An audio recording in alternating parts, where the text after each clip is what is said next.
Hi everyone, I hope आपके marathons वगैरह ने आपको हेल्प करा हो। Now here we would be starting with AFM 2025 Chalisa rapid revision, जहां पे मैं और आरती मैम हम दोनों इस सेशन को कवर करेंगे। आरती मैम मॉड्यूल डी को कवर करेंगी और मैं मॉड्यूल एबीसी को कवर करूंगी। चलिए ज्यादा टाइम नहीं लगाते, it would be a quick revision of all the topics that you have studied till date. Accounting की बात करें तो अकाउंटिंग एक लैंग्वेज है बिजनेस की, जिसके बेसिस पे लैंग्वेज क्यों बोलते हैं, बिकॉज उसी के बेसिस पे हम लोग कम्युनिकेट कर पाते हैं बिजनेस के ऑपरेशंस के बारे में, उसकी रिपोर्ट के बारे में, उसकी फाइनेंशियल हेल्थ के बारे में। अकाउंटिंग एक वाइडर कॉन्सेप्ट है, उसके विद इन जो एक कॉन्सेप्ट आता है that is book keeping. Book keeping इससे रिलेटेड है। Book keeping is only the art of recording the transaction. यहाँ पे book original entry and ledger comes under the category of book keeping. अगर आप पूरे बिजनेस का रिजल्ट जानना चाहते हो then it is not accounting, it is not book keeping, it is accounting that would provide you the true state of your business. जो financial statements है वो ट्रू एंड फेयर व्यू देते हैं, and जरूर है कि ये रेलेवेंट हो, रिलायबल हो, कंसिस्टेंट हो और कंपेरेबल हो। अगर हम बात करें रिकॉर्ड करने की, तो इवेंट्स जहां पे हम बिजनेस को रिकॉर्ड करते हैं उसका एक क्राइटेरिया होता है, एक रूल्स होते हैं जिसको हम फॉलो करके हम अपने ट्रांजैक्शंस वगैरह को रिकॉर्ड करते हैं। उन रूल्स को हम लोग बोलते हैं accounting standard. Accounting is basically the art of recording, classifying and summarising business transaction, जो रिकॉर्ड की जाती है इन सच अ वे कि हमारे सारे ट्रांजैक्शन डेट वाइज आए, जिसे हम बोलते हैं क्रोनोलॉजिकल मैटर, ठीक है, मैनर में, और वही ट्रांजैक्शन को रिकॉर्ड करते हैं जिसको आप वर्थ में मेजर कर सकते हो। So book keeping and accounting, complete state of the affair आपको समझना है, कंप्लीट बिजनेस की पोजीशन जाननी है, then it is accounting. Book keeping is only journal and ledger. जो सबसे अच्छी डेफिनेशन है वो दी गई है एआईसीपीए द्वारा, जो बोलती है कि अकाउंटिंग रिकॉर्डिंग, क्लासिफाइंग, समराइजिंग है एक सच मैनर में कि जिसके बेसिस पे हम अपने रिजल्ट्स का भी इंटरप्रिटेशन कर पाते हैं। कीसो एंड विधन ने भी एक डेफिनेशन दी है। उन्होंने बोला कि एक सर्विस एक्टिविटी है जहां पे आप क्वांटिटेटिव इन्फॉर्मेशन को रिकॉर्ड करते हो। ये एक एनालिटिकल डिसिप्लिन है जिससे आप मेजर, क्लासिफाई और समराइज करते हो सारे इकोनॉमिक ट्रांजैक्शन को जो बिजनेस में है। And it is also an information system जिसकी वजह से हम अपने रिजल्ट्स को कम्युनिकेट कर पाते हैं उन सारे लोगों से जो कि हमारे बिजनेस से जुड़े हैं। फाइनेंशियल स्टेटमेंट्स में balance sheet, P and L account, statement of changes in financial position, explanatory notes and statement of changes in equity आता है। फाइनेंशियल स्टेटमेंट का ऑब्जेक्टिव यही है कि उसके बेसिस पर हम हमारी फाइनेंशियल पोजीशन और परफॉर्मेंस को निकाल पाए एंड ऑर्गेनाइजेशन की पोजीशन किस तरीके से चेंज हो रही है वो भी समझ पाए। यूजर्स की बात करें तो फाइनेंशियल स्टेटमेंट के दो तरीके के यूजर्स होते हैं, इंटरनल एंड एक्सटर्नल, ठीक है। इंटरनल यूजर्स में वो है जो कि विद इन द बिजनेस है, और एक्सटर्नल वो है जो बिजनेस के बाहर है। अब अगर हम इंटरनल की बात करें तो यहाँ पे एम्प्लॉइज हो गए, ठीक है, बोर्ड ऑफ डायरेक्टर्स हो गए, या फिर आप मैनेजमेंट बोल सकते हो, ओनर्स बोल सकते हो, प्रमोटर्स बोल सकते हो, ये सब इंटरनल है, बाकी सारे एक्सटर्नल है। ऑब्जेक्टिव क्या है? सिस्टमैटिक रिकॉर्ड रखना, रिजल्ट्स जो है हमारे बिजनेस के उनको असर्टेन करना, फाइनेंशियल पोजीशन समझना, डिसीजन मेकिंग कर पाना। और क्योंकि कंपनीज एक्ट भी ऐसा बोलते हैं कि every listed company is required to prepare books of accounts, तो ये रिक्वायरमेंट भी है लॉ की। अब यहाँ पर आती है branches of accounting which are very important. Stewardship accounting related है with the aspect of recording the transaction, but ये जो ट्रांजैक्शन रिकॉर्ड करते हैं वो कोई ओनर नहीं, उनके द्वारा अपॉइंटेड स्टीवर्ड करते हैं, वो हमारे बिहाफ पे हमारी बुक्स को मैनेज करते हैं। Financial accounting is related with recording and reporting the transaction इस तरीके से कि हम ऑर्गेनाइजेशन की फाइनेंशियल पोजीशन, फाइनेंशियल परफॉर्मेंस को समझ पाए। Cost accounting is related with calculating the cost, determining the cost of a product, and साथ ही में कॉस्ट कंट्रोल से रिलेटेड है। Management accounting is related with decision making, ये फ्यूचरिस्टिक है, ठीक है। इनमें से सबसे ज्यादा जो एक है वो ये है, मैनेजमेंट अकाउंटिंग इज फ्यूचरिस्टिक। यहाँ पर आपको कोई रूल्स एंड रेगुलेशंस नहीं है, कोई स्टैंडर्ड्स नहीं है जो आपको फॉलो करने हैं। ये डेटा यूज करती है कॉस्ट का और फाइनेंसिंग अकाउंटिंग का, फाइनेंशियल अकाउंटिंग का, to make planning, to take decisions, या फिर एक्सपैंड करना है रोल, तो इसका जो डेटा डिपेंडेंसी है वो कॉस्ट अकाउंटिंग और फाइनेंशियल अकाउंटिंग पे है। फिर आता है सोशल रिस्पॉन्सिबिलिटी अकाउंटिंग, जो कि समाज के बारे में सोचती है और सोशल इफेक्ट्स के बारे में डिस्कस करती है। Human resource accounting was actually introduced by Hermanson, जहां पे उन्होंने बोला कि जो ह्यूमन रिसोर्स अकाउंटिंग है वो ह्यूमन रिसोर्स को आइडेंटिफाई करती है, उनके ऊपर जो पैसा खर्च किया जा रहा है उनके स्किल्स के लिए, डेवलपमेंट के लिए, उसके बारे में बात करती है। Inflation accounting is though not followed, but it is related with value of assets adjustment with respect to increase and decrease in price. Then value accounting की अगर हम बात करें तो वैल्यू अकाउंटिंग डील करता है इंडिविजुअल कॉन्ट्रीब्यूशन से, कि किसी भी काम में किसी इंडिविजुअल का कितना कॉन्ट्रीब्यूशन है, that is measured through value accounting. फिर आता है फेयर वैल्यू अकाउंटिंग, जो कि बात करता है वैल्यूएशन ऑफ बिजनेस की, फेयर वैल्यू ऑफ एसेट की। और यहाँ पे तीन मेथड्स हैं, that is MIC, market approach, income approach and cost approach. इसको हम करंट वैल्यू अकाउंटिंग भी बोलते हैं, फेयर वैल्यू अकाउंटिंग भी बोलते हैं। सबसे पहले बात करने वाले जो व्यक्ति है डबल एंट्री के, वो लूसा है। उन्होंने अपनी बुक सुमा में बात करी थी अबाउट डबल एंट्री। इंडिया में Kautilya was the first one जिन्होंने अपनी बुक अर्थशास्त्र के माध्यम से पहली बार इन वर्ड्स को के बारे में लिखा था या यूज करा था। इंडिया में अगर हम अकाउंटिंग मेथड्स की बात करें तो एट प्रेजेंट वी फॉलो नामा मेथड, बट हाँ, अभी भी यू कैन फाइंड महाजनी, मारवाड़ी एंड देसी, ये मेथड्स फॉलो किए जाते हैं। All these are methods of accounting. GAAP and IFRS के बारे में बात कर लेते हैं। GAAP basically stands for generally accepted accounting principles, वहीं पे IFRS stands for international financial reporting standards. GAAP जो है वो वेल डेवलप नहीं है, ठीक है, बट आईएफआरएस के बारे में करूँ तो अक्रूवल कॉन्सेप्ट को फॉलो करते हैं, and they going still the development is there. GAAP में हम कॉस्ट मॉडल को फॉलो करते हैं, वहीं पे आईएफआरएस में हम रिवैल्यूएशन मॉडल को फॉलो करते हैं। गैप में हम LIFO, FIFO, weighted average cost तीनों को इंपॉर्टेंस देते हैं इन्वेंट्री के केस में, लेकिन आईएफआरएस में मॉडर्न मेथड से फीफो और वेटेड एवरेज को ही कंसिडर किया जाता है। Then coming on to the accounting concepts, if we talk about accounting concepts, तो हमारे अकाउंटिंग कॉन्सेप्ट दो पार्ट में डिवाइडेड होते हैं, रिकॉर्डिंग एंड रिपोर्टिंग। सबसे पहले हम बात करते हैं कॉन्सेप्ट्स की। कॉन्सेप्ट्स जो है वो एजम्पशंस हैं, राइट। कॉन्सेप्ट्स हमारे assumptions हैं एंड हमारे कन्वेंशंस जो हैं वो हमारे कस्टम्स है, ट्रेडिशंस है, जो हमें प्रैक्टिस करने होते हैं। Coming to the first one, cost concept, जो कि बिजनेस ट्रांजैक्शन को रिकॉर्ड करता है कॉस्ट प्राइस पे, मार्केट प्राइस पे नहीं। हर एक ट्रांजैक्शन कॉस्ट प्राइस पे रिकॉर्ड किया जाएगा, which is also called as historical cost. जो मॉनेटरी वैल्यू एसेट की है वो असाइन होगी on the basis of cost concept. Cash एक ऐसा वैल्यू है जिसका अकाउंटिंग वैल्यू और मार्केट वैल्यू सेम है। तो कॉस्ट कॉन्सेप्ट की एप्लीकेशन क्या है? Cost of purchase and not market value. Fix asset को हम कॉस्ट ऑफ परचेज पे रिकॉर्ड करते हैं, ट्रांजैक्शन को प्रेजेंट वैल्यू पे रिकॉर्ड करेंगे, फ्यूचर से रिलेटेड गेन्स को हम रिकॉर्ड नहीं करेंगे। एंड द मेट्रिक्स जो कॉस्ट कॉन्सेप्ट की है तीन, वो है for, that is feasibility, objectivity and relevance. एक ऐसा आइटम जिसकी कॉस्ट नहीं है, that will not be recorded in the business, ये भी किसके अंदर आता है? That also comes under the category of cost concept. Money measurement concept कहता है हम उन्हीं ट्रांजैक्शन को रिकॉर्ड करेंगे which are capable in terms of recording in money. वहां पे अगर एक हेल्थ एक हमारे प्रोपराइटर है या मैनेजर है जिनकी तबीयत खराब रहती है, तो हम उनका इम्पैक्ट जो बिजनेस में आया है उसे रिकॉर्ड नहीं करेंगे। साथ ही में inflation deflation has no consideration in our accounting. Then moving ahead, business entity concept. Business entity concept कहता है कि जो हमारे बिजनेस है और जो हमारा ओनर है, प्रोपराइटर है, बोथ आर डिफरेंट। जो कैपिटल कंट्रीब्यूट की जाती है ओनर के द्वारा, वो बिजनेस के लिए लाइबिलिटी है। देन एप्लीकेशन के बारे में बात करें तो मनी जो विड्रॉ किया जाता है प्रॉपराइटर के द्वारा उसे हम ड्राइंग्स कहते हैं, प्रॉफिट लाइबिलिटी है, लॉस एसेट है। बिजनेस की फाइनेंशियल परफॉर्मेंस को हम असर्टेन कर सकते हैं by recording the business revenue and expense. Then comes the realization concept, जो कि रेवेन्यू के बारे में बात करता है और बोलता है कि रेवेन्यू आप तभी रिकॉग्नाइज करते हो जब लीगली टाइटल जो है वो बायर के पास जाता है, because he would be legally liable to pay, तभी हम इसे क्या कंसिडर करते हैं? As revenue. यहाँ पे फ्यूचर इनकम को हम कंसिडर नहीं करते। देन गुड्स जो अप्रूवल बेसिस पे बेचे जाते हैं वो सेल्स पे रिकॉर्ड किए जाते हैं, और सेल्स पे रिकॉर्ड नहीं किए जाते, सिर्फ कॉस्ट पे रिकॉर्ड करेंगे। एंड अर्निंग प्रोसेस जो है वो या तो कंप्लीट होना चाहिए या तो नियर कंप्लीशन होना चाहिए to record revenue. Realization concept is also called as revenue recognition concept. ठीक है, फिर आता है डुअल एस्पेक्ट कॉन्सेप्ट, जो कि बोलता है हर एक ट्रांजैक्शन के दो एस्पेक्ट हैं। एंड जो अकाउंटिंग इक्वेशन है that is asset is equal to capital plus liability. Historical record concept कहता है कि जो पास्ट हैपनिंग्स है they are to be recorded. Business का जो ट्रांजैक्शन है उसको आप रिकॉर्ड करोगे as and when they take place, that means on chronological order, यानी जो ट्रांजैक्शन हो चुके हैं आप तभी उन्हें रिकॉर्ड करोगे। एंड द फ्यूचर ट्रांजैक्शन जो है they can hardly be identified and record. फिर आता है गोइंग कंसर्न कॉन्सेप्ट, जो कि बोलता है कि बिजनेस हमारा जो है वो सालों साल चलेगा। अगर कोई खर्चा हुआ है तो अगर वो with in the year consume हो गया है देन हम उसे एक्सपेंस मानेंगे, अगर आगे बढ़ रहा है then it would be asset. Fix value को हम कॉस्ट पे रिकॉर्ड करेंगे, डेप्रिसिएशन को हम लाइफ के अकॉर्डिंग डिस्ट्रीब्यूट कर देंगे, एक साल के बैलेंसेस को कैरी फॉरवर्ड किया जाएगा आगे। रिजर्व्स एंड प्रोविजंस जो है वो हमें क्रिएट करने पड़ेंगे। डिफर्ड रेवेन्यू का जो एक्सिस्टेंस है वो गोइंग कंसर्न से आता है। एंड साथ ही में इन्वेस्टर को एज्यूम करने में मदद करता है कि जो भी हमारे बिजनेस की लाइफ है वो इनफाइनाइट है। फिर आता है मैचिंग कॉन्सेप्ट, जो कि बोलता है कि जो इनकम है expense they should belong to same period. And इसकी एप्लीकेशन यही है कि जितने भी हमारे एडजस्टमेंट्स हैं, जैसे कि prepaid expense outstanding, this is because of matching concept. Deferred revenue expenditure जो है वो किस वजह से राइज होता है? That also arises due to matching concept. Accounting period concept कहता है कि आप 12 मंथ्स की टेन्योर को आपको फॉलो करना पड़ेगा, बाय जिसकी वजह से हम फाइनेंशियल स्टेटमेंट्स को कंपेयर कर पाएंगे, uniform and consistent accounting treatment भी हम इसकी वजह से कर पाएंगे। देन टैक्स कैलकुलेशन निकाल सकते हैं, अपने बिजनेस की परफॉर्मेंस को समझ सकते हैं। मूविंग फर्दर अकाउंटिंग प्रोसेस पर आते हैं। अकाउंटिंग प्रोसेस में journal, ledger, trial balance, financial performance and financial position आता है। जर्नल जो है वो पहली किताब है जहां पे सारे ट्रांजैक्शंस को रिकॉर्ड किया जाता है। It is also called as day book, it is the original entry book जहां पे ट्रांजैक्शन को क्रोनोलॉजिकल ऑर्डर में रिकॉर्ड किया जाता है। लेजर एक प्रिंसिपल बुक और सेकेंडरी बुक है। प्रिंसिपल यानी मेन बुक है, सेकेंडरी बिकॉज जर्नल की बात आती है, यहाँ पे हम सारे ट्रांजैक्शंस को क्लासिफाई करके रिकॉर्ड करते हैं। इससे हमें समराइज फॉर्म, कंडेंस फॉर्म में सारे ट्रांजैक्शन का आउटकम मिल जाता है। सो जो आरसीएस है वो यहाँ पे फॉलो किया जाता है, that is recording, classifying and summarizing. Summarizing basically trial balance से फिर फाइनल अकाउंट्स के लिए काफी ज्यादा यूजफुल हो जाता है। देन बिजनेस ट्रांजैक्शन में बुक्स ऑफ अकाउंट्स में जर्नल और लेजर है। जर्नल में जर्नलाइजिंग करने के बाद वी ट्रांसफर इट और we post the transaction to ledger. Then the transactions are first recorded in journal, उसके बाद हम उन्हें पोस्ट करते हैं लेजर में। जर्नल फर्स्ट और ओरिजिनल बुक है, वहीं पे जो लेजर है वो सेकेंडरी है। लेजर में हम एनालिटिकल रिकॉर्ड्स मेंटेन करते हैं, यहाँ पे क्रोनोलॉजिकल ऑर्डर होता है। Journal is more reliable because सबसे पहले ट्रांजैक्शन आप वहीं पे देखते हो। जर्नल में रिकॉर्ड करेंगे ट्रांजैक्शन को हम जर्नलाइजिंग बोलते हैं, वहीं पे लेजर में भी कॉल इट एज पोस्टिंग।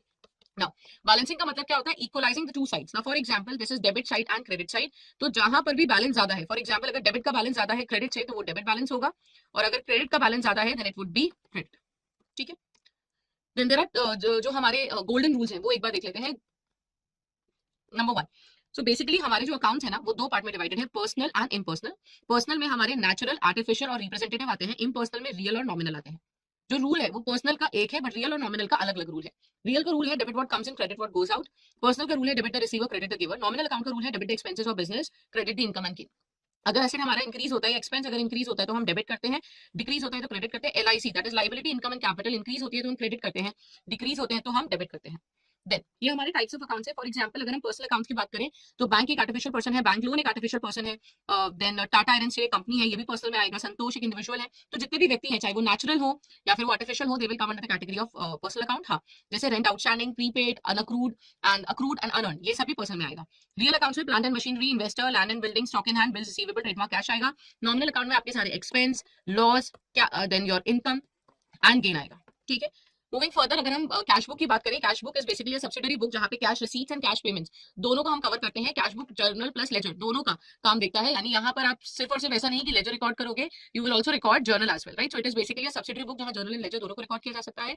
हमारे अगर हम कैश बुक की बात करें तो तीन तरीके की होती है, single column, double column and three column. Single column और सिंपल में सिर्फ कैश अकाउंट आता है, वहीं पे डबल कॉलम में cash account and discount account आता है, थ्री कॉलम में डिस्काउंट, कैश एंड बैंक आता है। कॉन्ट्रा एंट्री एक ऐसी एंट्री होती है जहां पे बैंक और कैश के बीच में ही ट्रांजैक्शन घूम रहा होता है। For example bank account debit to cash is a contra entry, similarly cash account debit to bank is a contra entry. सिर्फ यही दो एंट्री ऐसी हैं जिनको हम कॉन्ट्रा का नाम दे सकते हैं। फिर हम आगे बढ़ते हैं, आते हैं पेटी कैश बुक पे। सो पेटी कैश बुक एक सब्सिडरी बुक है जो कि बिजनेस में यूज की जाती है for small payments to be made every day. ठीक है, एंड यहाँ पे जब हम पेटी कैश बुक की बात करते हैं तो ये सिंपल और कॉलमनर होती है। कॉलमनर में बेसिकली एक्सपेंसेस के नाम आ जाते हैं जो रेगुलर एक्सपेंसेस होते हैं। फिर impress system of cash book क्या होता है, जहां पर जो चीफ कैशियर है ना वो अमाउंट दे देता है बैंकर को, सॉरी पेटी कैशियर को, फॉर एग्जाम्पल फोर्टनाइट या मंथ बेसिस पे, और पेटी कैशियर जो है वो इसी से अपने एक्सपेंडिचर्स को निकालता रहता है, यूज करता रहता है और उसके बाद उसे रिकॉर्ड करता रहता है। And this is called as imprest system, जहां पर अमाउंट दिया जाता है in advance and then he uses. यहाँ पे जो भी बैलेंस बचा, राइट, जो क्लोजिंग बैलेंस है, अगर क्लोजिंग बैलेंस बच जाता है पेटी कैश का at the end of the year, तो वो जो कैश है वो क्या होगा, असेट ही होगा, उसका नेचर थोड़ी बदल जाएगा, कैश तो हमेशा असेट ही रहेगा। देन ट्रायल बैलेंस की बात करते हैं, it is basically summary of all the ledgers account. यहाँ पे डेबिट एंड क्रेडिट आते हैं बैलेंसेस के, asset and expenses debit side आएंगे, आपका जो एलआईसी है वो क्रेडिट साइड आएगा। ये हम बनाते हैं टू रिमूव दी और टू इंश्योर कि कोई भी अर्थमेटिकल एरर नहीं है, हम एक्यूरेसी मेंटेन करना चाहते हैं, साल के अंत में बनता है। देन दो तरीके के बैलेंस है, gross and net. Gross follow नहीं होता, हम नेट फॉलो करते हैं जहां पे नेट बैलेंसेस आते हैं। नाउ एरर्स की बात करें तो दो तरीके के एरर्स है, clerical and error of principle. Clerical error जो है उसमें कमीशन, ओमिशन और कंपनसेटिंग आती है। अगर हम ओमिशन की बात करें तो omission is divided into two category, full and partial. Full omission से ट्रायल बैलेंस इफेक्ट नहीं होता, लेकिन पार्शियल ओमिशन जो है वो डिसएग्रीमेंट में रिजल्ट करेगा। कमीशन अगेन डिसएग्रीमेंट में होगा बिकॉज रॉन्ग साइड है, रॉन्ग अमाउंट है, हम पोस्ट कर देते हैं। कंपनसेटिंग एरर है जहां पर आप आपका जो ट्रायल बैलेंस है वो इफेक्ट नहीं होगा, बिकॉज ये एक ऐसी एरर है जिसकी वजह से हमारा जो साइज है वो अभी भी मैच्ड है, ठीक है, बट हमने कोई एक ऐसी एरर करती है जो कंपनसेट कर रही है एक गलती दूसरी गलती को।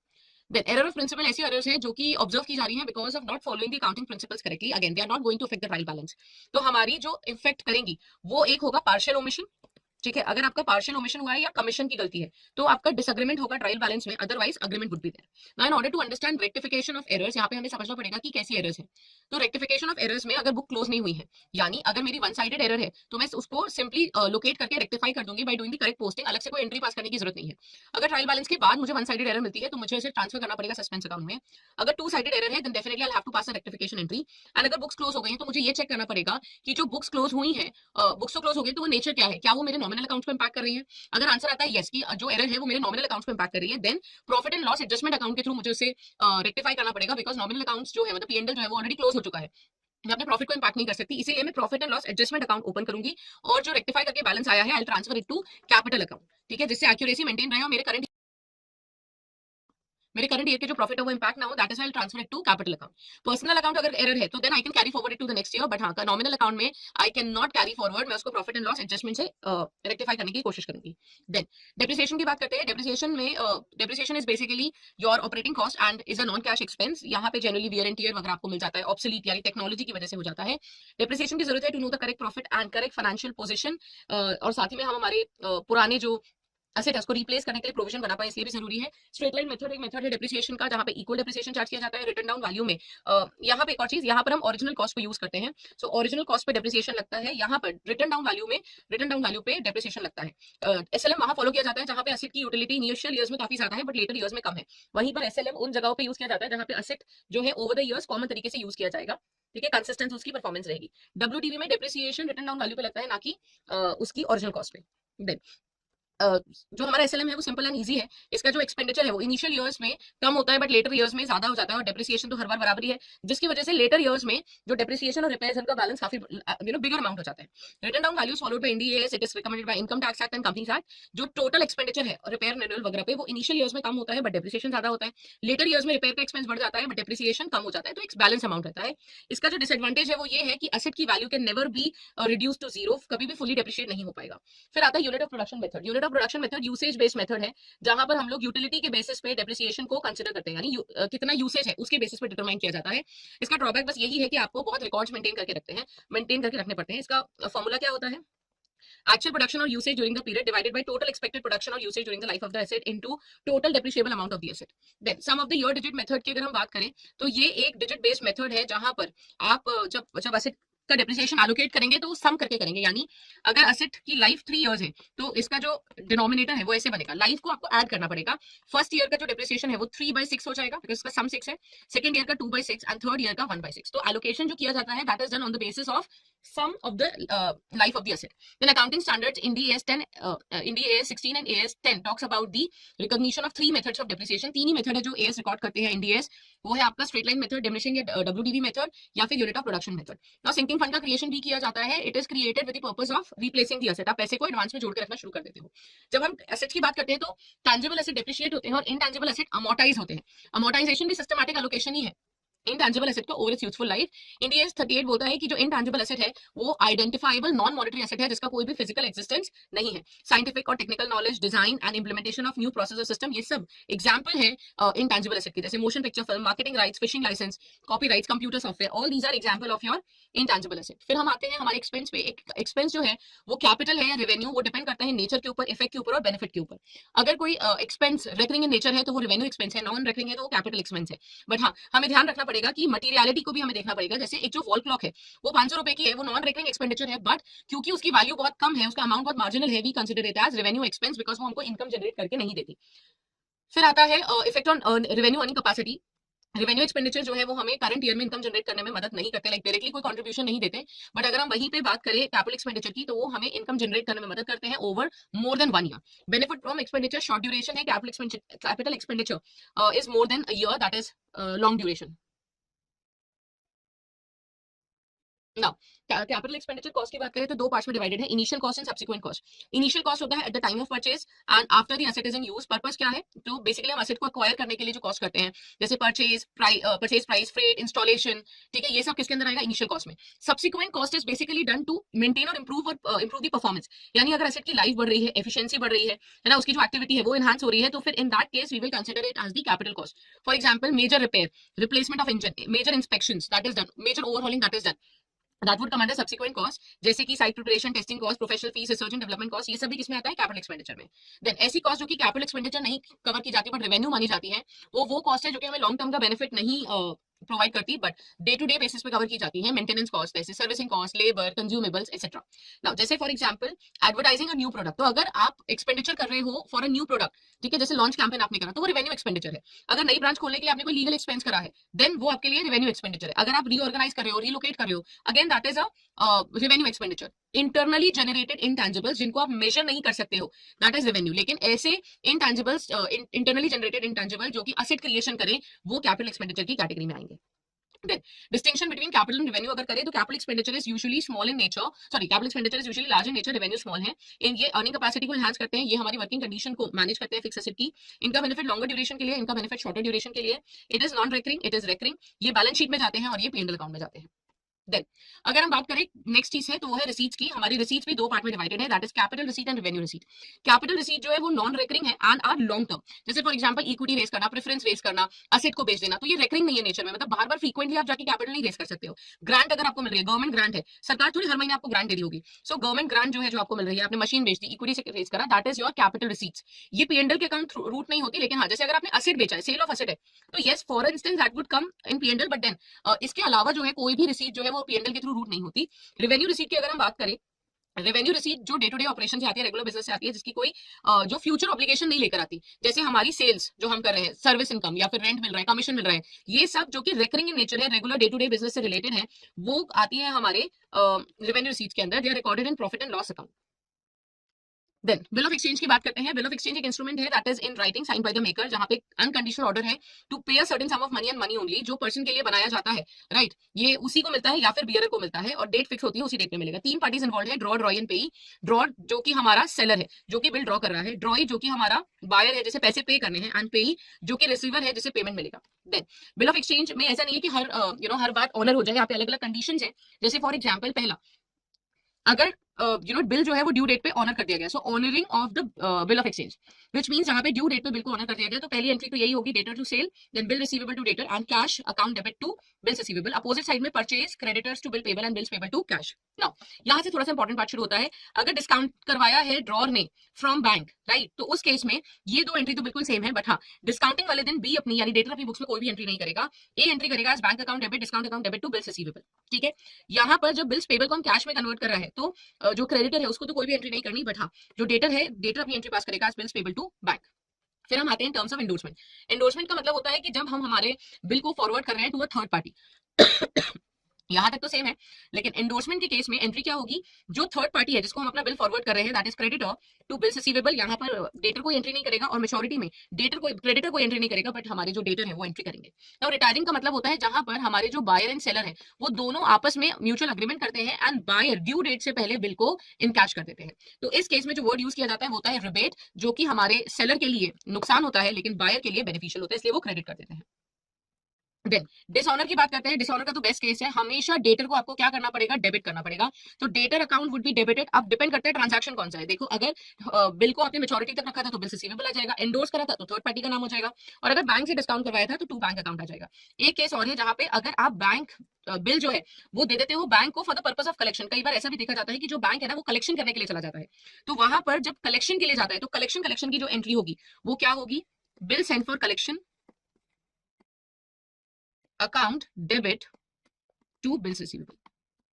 ठीक है, देन फिर आता है, अच्छा इसमें एक चीज और है, अकोमोडेशन बिल भी होता है। अकोमोडेशन बिल क्या होता है, जहां पे एक्चुअल में डेटर क्रेडिटर रिलेशनशिप होता ही नहीं है, it is like a fake bill, जो कि अपनी आपस में सहायता करने के लिए बनाया जाता है। यहाँ पे no debtor creditor relation is found, there is no actual sale जो कि होती है, बस ये किया जाता है अपनी आर्थिक सहायता को कवर करने के लिए, जहां पर डेटर जाके बैंक से अपने अकोमोडेशन बिल को डिस्काउंट करवाता है एंड गेट्स इट, और उसको जाके कैश में कन्वर्ट करवा देता है। हाँ, यहाँ पे एक और चीज आपको ध्यान रखनी है, नोटरी चार्जेस, नोटरी पब्लिक, ये सब क्या है, तो नोटिंग चार्जेस और बेसिकली जो कि लिखने के लिए होता है, आपने जो डिसऑनर हुआ इसको लिखवाने के लिए जो आप लेते हो दैट इज नोटिंग, उसके लिए आपको नोटरी पब्लिक होती है उनसे वो लिखवाना पड़ता है, यू पे for that which is notary charges, and जो सर्टिफिकेट इशू होता है उसे आप बोलते हैं प्रोटेस्ट। देन हमारा जो सिस्टम है एट प्रेजेंट कंप्यूटराइज सिस्टम, देखो पहले तो मैनुअल सिस्टम होता था, तो ऐसे होता था कि वाउचर से लेजर में जाएगा, बैंक में लेजर में, जर्नल से लेजर से फिर जर्नल जाएगा, फिर जर्नल लेजर में जाएगा, उसके बाद हम पीएनडल प्रिपेयर करेंगे, बट ऑटोमेटिक हो चुका है जब से कंप्यूटराइज सिस्टम पिक्चर में आया है। अभी जब ट्रांजैक्शन होता है तो उसको वाउचर प्रिपेयर करते हैं हम, फिर हम सब्सिडी लेजर में रिकॉर्ड करते हैं, डेली समरी शीट में जाता है, फिर वहां से जर्नल लेजर में, and then daily trial balance to know the accuracy. Now अगर हम ट्रांजैक्शन की बात करें तो दो टाइप के ट्रांजैक्शन है, cash and non cash. Cash transaction है बेसिकली जहां पे एक्चुअल फिजिकल कैश इन्वॉल्व होता है, जिसे पैसे डिपॉजिट करना, विड्रॉ करना। वहीं पे नॉन कैश ट्रांजैक्शन ऐसे हैं जो कि ट्रांसफर ट्रांजैक्शन है, यहाँ पे एक्चुअल कैश का मूवमेंट दिखेगा, एंड यहाँ पे नॉन कैश ट्रांजैक्शन यानी कि ट्रांसफर ट्रांजैक्शन दिखेंगे जहां पे एक्चुअल कैश इन्वॉल्व नहीं होगा। ठीक है, वो बेसिकली मनी जो है वो इंटरनल अकाउंट्स में ही बैंक में शेयर हो रहा है। Then we have different types of voucher, जैसे single voucher and composite voucher. Single voucher में या तो डेबिट होगा या तो क्रेडिट होगा, कंपोजिट वाउचर में डेबिट क्रेडिट दोनों होंगे। कुछ एग्जांपल्स हैं डेबिट वाउचर के, जैसे कि for example cheque issued by customer, cheque या pay order issued by bank, withdrawal forms हो गए, draft from other branches, draft from other bank, dividend या इंटरेस्ट वारंट हो गया, ट्रैवलर्स चेक हो गया, या फिर कैंसिल ड्राफ्ट या पे ऑर्डर हो गए, लेटर ऑफ अथॉरिटी हो गई। डेबिट वाउचर अगर बैंक ने प्रिपेयर करा है तो ये सब किसमें आता है, डेबिट वाउचर में। वहीं पे क्रेडिट में पेन स्लिप हो जाता है, या फिर एनईएफटी आरटीजीएस की जो एप्लीकेशन होती है उसको आप क्रेडिट वाउचर मान सकते हैं। गवर्नमेंट का जो चालान है that can be considered as a credit voucher. Credit voucher जो बैंक ने इशू करा है, जैसे लोकल चार्जेस वगैरह के लिए, स्टैम्प्स वगैरह खरीदने के लिए, that comes under credit category. अगर बैंक कोई कस्टमर के बिहाफ पे अमाउंट कलेक्ट कर रहा है, that also comes under the credit voucher. Composite voucher की बात करें तो जहां पे मैंने आपको बताया अभी, बैंक और डेबिट और क्रेडिट दोनों इन्वॉल्व होता है, तो बिल्स जो बैंक कलेक्ट करता है या फिर लेटर ऑफ क्रेडिट है या फिर गारंटी है, वो कंपोजिट वाउचर में आता है। कई बार जो एरर्स होती है, अगर एरर्स को फिक्स करना है तो कई बार हम कंपोजिट वाउचर को यूज करके एंट्रीज को फिक्स भी कर लेते हैं। देन जितने भी हमारे रिकॉर्ड्स हैं वो डबल चेक हमें करने पड़ते हैं, मेकर चेकर कॉन्सेप्ट हम फॉलो कर सकते हैं to remove the errors, and इसको हम एक और नाम दे सकते हैं बैलेंसिंग ऑफ बुक्स। यानी बैंक क्या करता है, रेगुलरली अपने ट्रायल बैलेंस को जो प्रिपेयर कर रहा होता है वो हर 2 हफ्तों में, ठीक है, अपने ट्रायल बैलेंस को चेक करता है to ensure that there is no error, है ना, कोई भी रिकंसिलेशन की ना हो, एरिया ना हो, कोई डिस्क्रिपेंसी ना हो। तो bank basically prepares trial balance, जो कि वो हर 2 वीक में चेक करता है, अपने इंटरनल रिकॉर्ड से उसको मैच करता है, सो दैट कोई भी गलती आइडेंटिफाई ना हो पाए। इसी प्रोसेस को हम बोलते हैं balancing of books in bank. Then back office क्या है, जो फ्रंट ऑफिस नहीं है, यानी कि जो कस्टमर से इंटरैक्ट नहीं करते, बैक एंड पे काम करते हैं, they are major contributed to the business, लेकिन हाँ, इनका जो लोकेशन है that is not the customer interacting area. फिर यहाँ पे बहुत जरूरी है discussing about the reconciliation function in bank. Bank में जो हम रिकंसिलेशन करते हैं वो 5 कैटेगरीज में हो सकता है इंटरमीडियरीज के बीच में। क्यों? क्योंकि जब कस्टमर कोई भी ट्रांजेक्शन करता है तो वो डायरेक्ट पैसा मर्चेंट के अकाउंट में नहीं जाता, there is a involvement of intermediary. तो ना अब यहाँ पे ऐसा हो सकता है कि कोई लैग या डिले की वजह से ट्रांजैक्शन जो है वो इंटरमीडियरी के पास हो, राइट तो हमें से रिकंसाइल करना पड़ेगा। देन नॉस्ट्रो अकाउंट्स में जो पैसा है वहां पर भी ऐसा हो सकता है कि सारे ट्रांजैक्शंस में किसी भी ट्रांजैक्शन में डिस्क्रिपेंसी हो, या फिर आरबीआई के पास जो हम बैलेंस मेंटेन करते हैं वहां पे आ सकता है, ठीक है, या फिर इंट्रा ब्रांच या इंटर ब्रांच में डिस्क्रिपेंसीज आ सकती है। तो हमें कैसे रिकंसाइल करना होगा? तो अगर कोई इंटरमीडियरी इन्वॉल्व है, इट इज नेसेसरी कि हम हमारे पेमेंट्स को टाइमली सेटल करें और इंश्योर करें कोई भी ऐसा ट्रांजैक्शन ना हो जो पेंडिंग हो। अगर हम एटीएम लेवल पे बात करें तो आजकल जो एटीएम कैश मैनेजमेंट है या थर्ड पार्टी वेंडर्स हैं उनको बैंक यूज करते हैं, जो कि कैश को लोड करते हैं और जो एटीएम में कैश आता है वो बैंक में डिपॉजिट करते हैं। कई बार सेंट्रलाइज लेवल पे रन कर रहे इस प्रोसेस में भी टाइम लैग वगैरह की वजह से डिफरेंसेस आ जाते हैं, इसलिए हमें टाइमली रिकंसिलेशन बना लेना चाहिए, चेक कर लेना चाहिए, so that there is no discrepancy. ATM में जो बैलेंस है that is offer referred as to switch balance. फिर हम बात करते हैं नॉस्ट्रो अकाउंट की। नॉस्ट्रो अकाउंट क्या रिप्रेजेंट करता है? जो बाहर की फॉरेन बैंक है वहां पर हमारे जो इंडियन बैंक है वो जाके अपना अकाउंट खुलवा देते हैं फॉरेन करेंसी में, that is referred as to, जो उसके अंदर पैसा है ना, वो फॉरेन करेंसी में ही है। That account is basically referred as to nostro account and also we refer it with the very famous line our account with you. अब यहाँ पे क्या होता है ना कि ऐसे कई बार हो सकता है कि कोई अनमैच या अनवेरीफाइड ट्रांजैक्शन रह जाए बुक्स में, तो ट्रांजैक्शन जो रिकॉर्ड किए जा रहे हैं हमें उन्हें मैच करना पड़ेगा नॉस्ट्रो अकाउंट की बुक से, एंड कोई भी अनमैच या अनवेरीफाइड ट्रांजैक्शन है तो हमें उसे फाइनल एडजस्टमेंट करके मिसमैच को रिमूव करना पड़ेगा।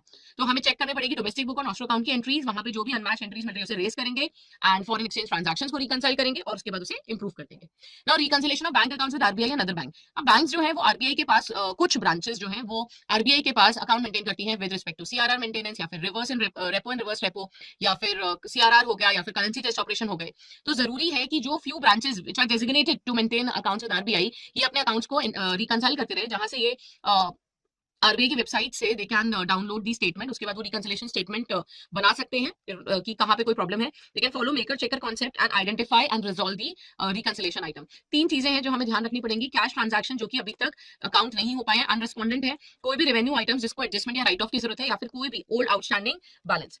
अगर यहाँ पे बैंक जो है वो डेफिनेटली सिक्योरिटीज खरीदता बेचता है तो यहाँ पे बैंक को अपना कस्टोडियन अकाउंट यानी डीमेट अकाउंट भी बनाना पड़ेगा, और क्वार्टरली रिकंसिलेशन करना पड़ेगा विद पब्लिक डेट ऑफिस अगर ट्रांजैक्शन लिमिटेड है, और मंथली करना पड़ेगा अगर काफी ज्यादा है।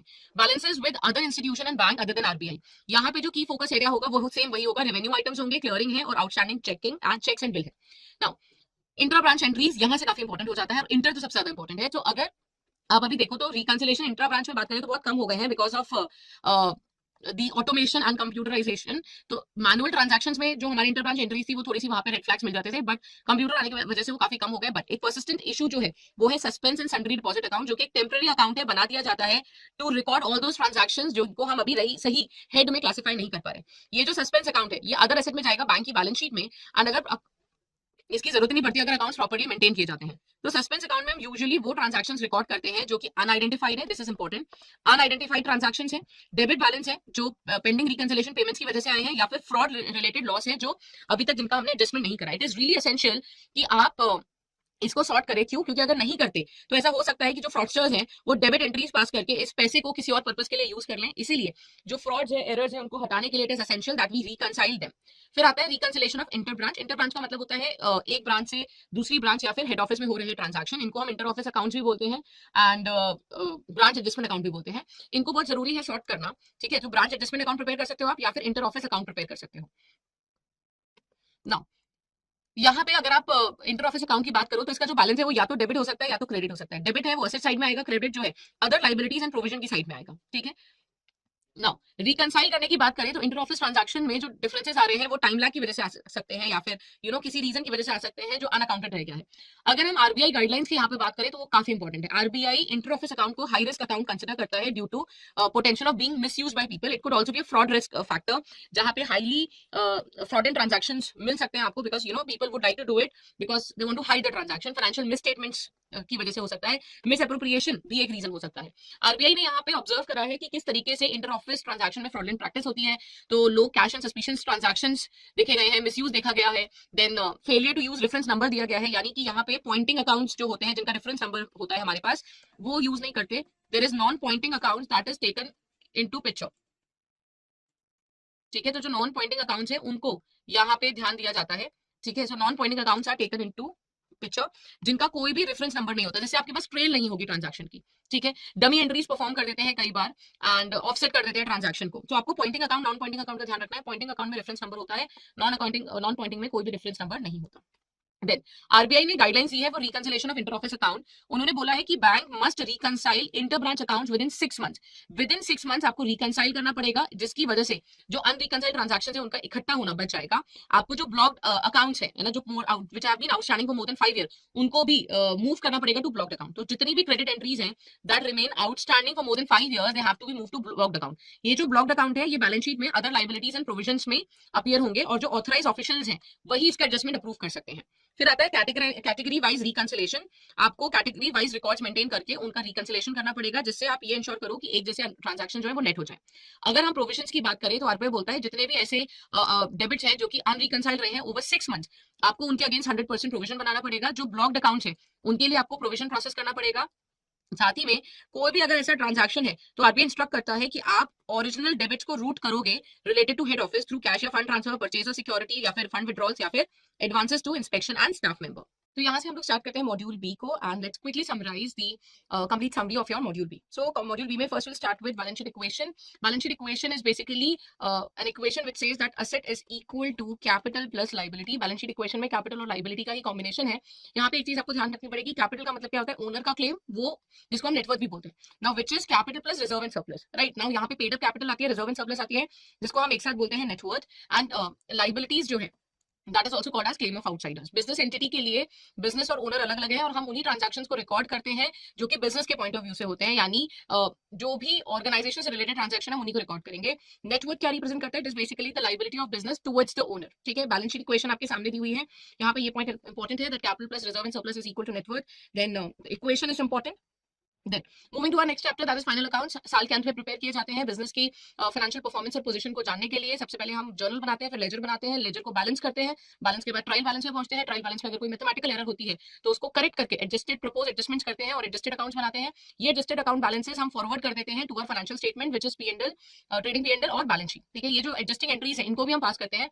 Now adjusting entries are those entries जो कि स्पेसिफिकली पास की जाती हैं just before the preparation of your final accounts in order to convert your account from cash basis to accrual. ठीक है, इसका एक इंपैक्ट जाता है पीएनएल में, दूसरा जाता है बैलेंस शीट में. एएस1 एंड इंडीएस1 क्लियरली बोलते हैं कि हम लोग जो हमारी फाइनेंशियल स्टेटमेंट है वो अक्रूवल बेसिस पे बनाएंगे except cash flow statement. Tangible asset के लिए जो हमारा एएस है वो है 10 और इंडी जो है वो है 16. इंटैंजिबल्स के लिए it is AS 26 and Ind AS 38. Then depreciation की बात करें तो depreciation is basically reduction in the value of fixed asset. हाँ, ध्यान रखिएगा एक्सेप्शन इज लैंड, जहां पे वियर एंड टियर की वजह से जो प्राइस रिडक्शन होता है फिक्स एसेट का, that comes under the category of depreciation. ये एसेट की वैल्यू का लॉस है, और हमारे जो एक्चुअल प्रॉफिट्स है, ठीक है, उनमें से कैश प्रॉफिट्स जो होते हैं उसमें से माइनस किया जाता है जिससे हम एक्चुअल प्रॉफिट निकाल पाए. तो अगर आपसे पूछा जाए कि what is deducted from cash profit to determine actual profit, it is depreciation. Accounting treatment में या तो एंट्री होगी डेप्रिसिएशन टू फिक्स एसेट या तो होगी depreciation to accumulated depreciation. Now, whenever you subtract depreciation from cost of acquisition, आपको book value मिल जाती है एसेट की, जो कि बैलेंस शीट में पोस्ट की जाती है. एक्यूमुलेटेड डेप्रिसिएशन के अकाउंट में हम लोग फिक्स वैल्यू में से टोटल एक्यूमुलेटेड डेप्रिसिएशन माइनस करके नेट वैल्यू ऑफ एसेट दिखाते हैं. ये एडजस्टमेंट दिखाते हैं बैलेंस शीट में.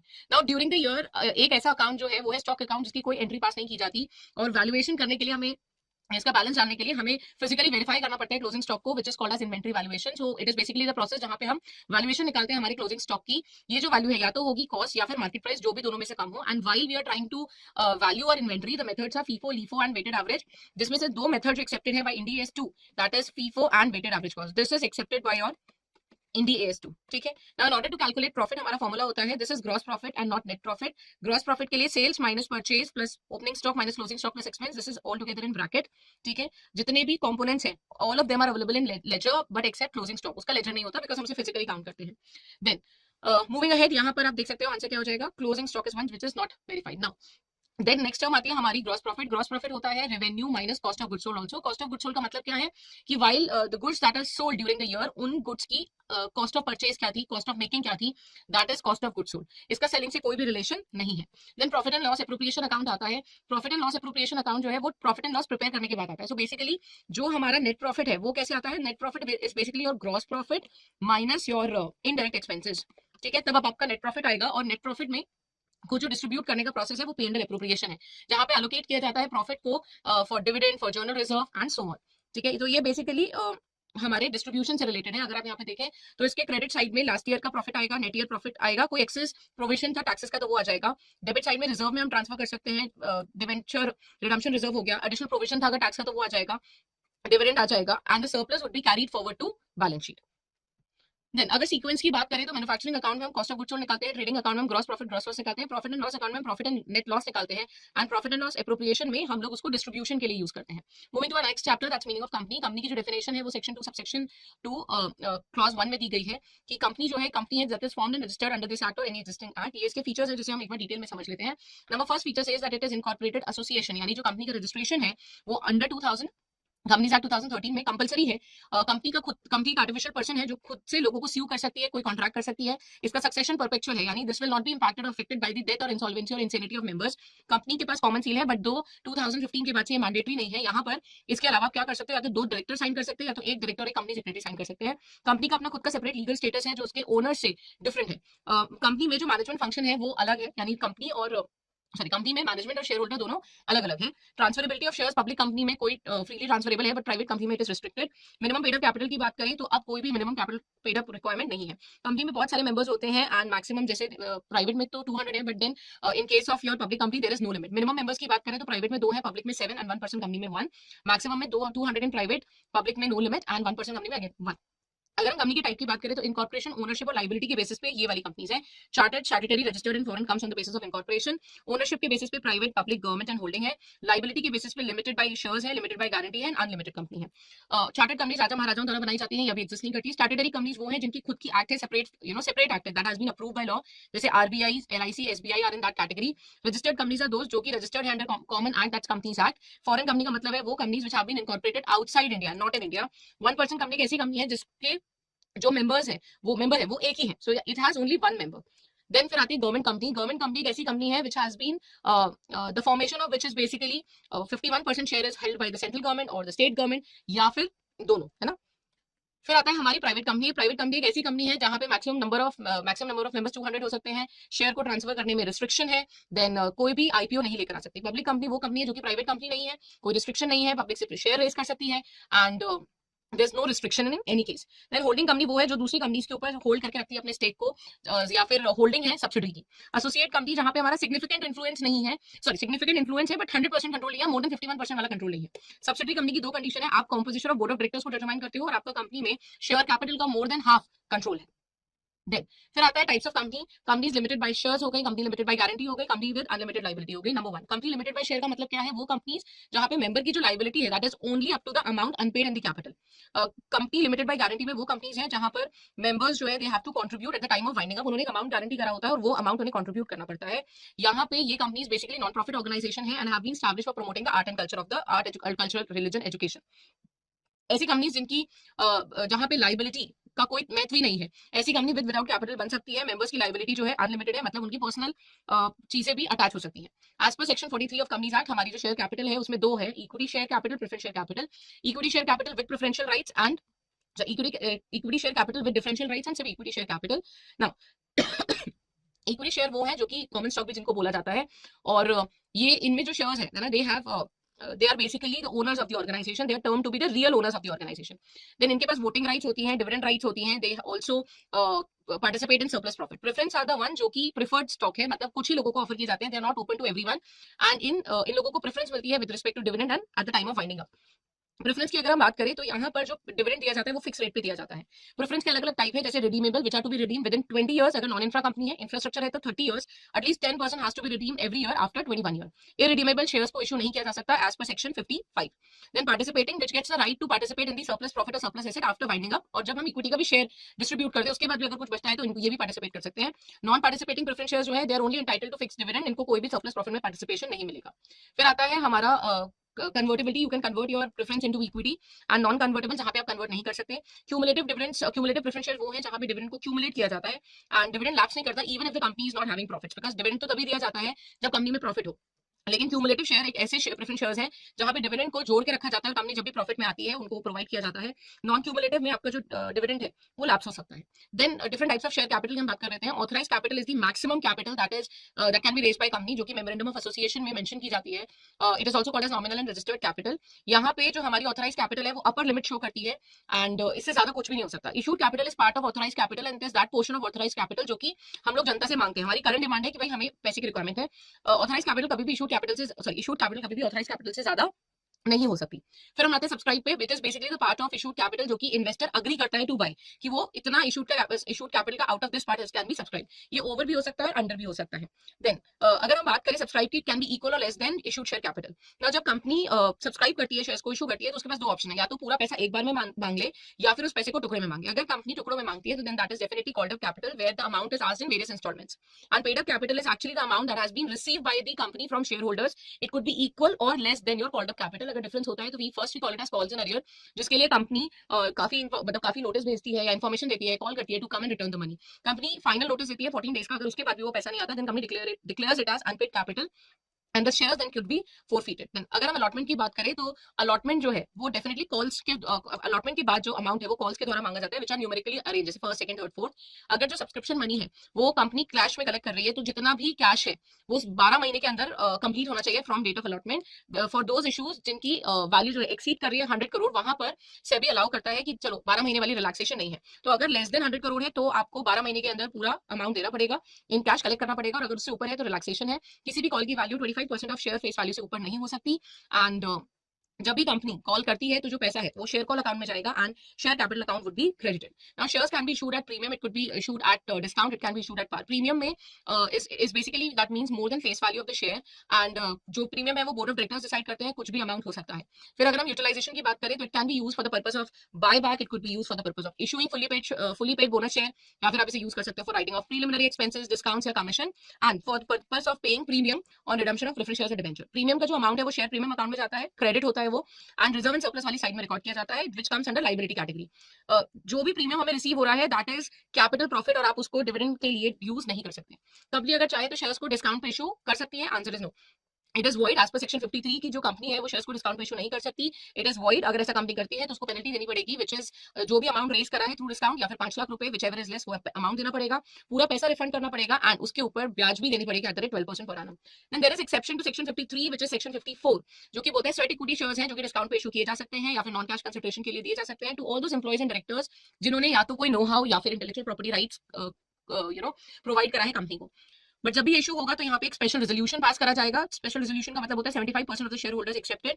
जो रेजोल्यूशन है उसमें number of shares, market price, consideration बताया जाएगा, किसको मिल रहा है इसका नाम दिया जाएगा, कंपनी अगर लिस्टेड है तो सेबी की गाइडलाइंस फॉलो की जाएंगी। Next will come to bonus share, which comes into the category और सेक्शन 63, जो कि फ्री ऑफ कॉस्ट ऑफर किए जाते हैं शेयर होल्डर्स को। और ये फ्री ऑफ कॉस्ट इसलिए इशू किए जाते हैं बिकॉज यहाँ पे कंपनी का जो सरप्लस या एक्यूमुलेटेड रिजर्व्स और प्रॉफिट्स है उसको डिस्ट्रीब्यूट किया जाता है, या उसको यूज किया जाता है, उसको कन्वर्ट किया जाता है इनटू शेयर कैपिटल। तो पैसा तो आ गया, इसलिए अब जब शेयर्स इशू होंगे तो free of cost existing share holders को दे दिए जाते हैं and no payment is collected.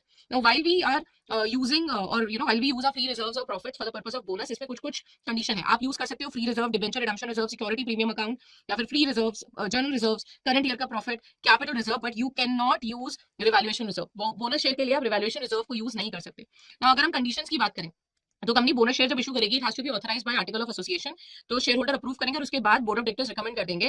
There can not be any default of company by interest, principal और एफडी, या कोई स्टैट्यूटरी ड्यूज जो है एम्प्लॉइज के अगेंस्ट, वहां पे कोई डिफॉल्ट नहीं हो सकता।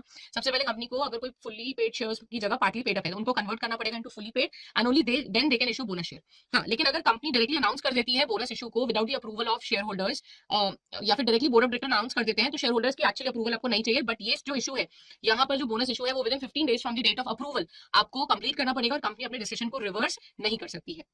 Then moving to non-voting shares, section 43 के अकॉर्डिंग हमारे जो इक्विटी शेयर है, they can be shares with differential voting rights also.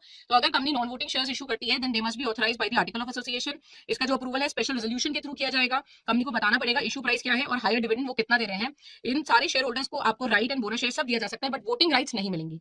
Company अपनी पेड अप कैपिटल का मैक्सिमम 25% ही as non voting equity shares issue कर सकती है, चाहे प्राइवेट हो चाहे पब्लिक कंपनी हो। All of them can issue such shares, but yes, voting is prohibited and they can not be converted back into equity shares with voting rights. Then employ stock option scheme is basically जो employees को हम लोग right देते हैं, जहां पे अगर वो चाहे तो एक स्पेसिफिक पीरियड के अंदर they can enjoy the shares of the company at a reduced cost. Then forfeiture and reissue is basically अगर कोई शेयर होल्डर है, ठीक है, एंड वो ड्यू डेट तक पेमेंट नहीं करता, कंपनी 14 दिन का फाइनल नोटिस भी देती है, still if they don't revert, they don't reply, and they don't give the unpaid amount, then company has the right to forfeit the shares and remove the shares from the registered user, और register में से भी उनका नाम हटा देगी। इसकी जो एंट्री होती है वो होता है share capital account debit to calls and arrear to forfeited shares.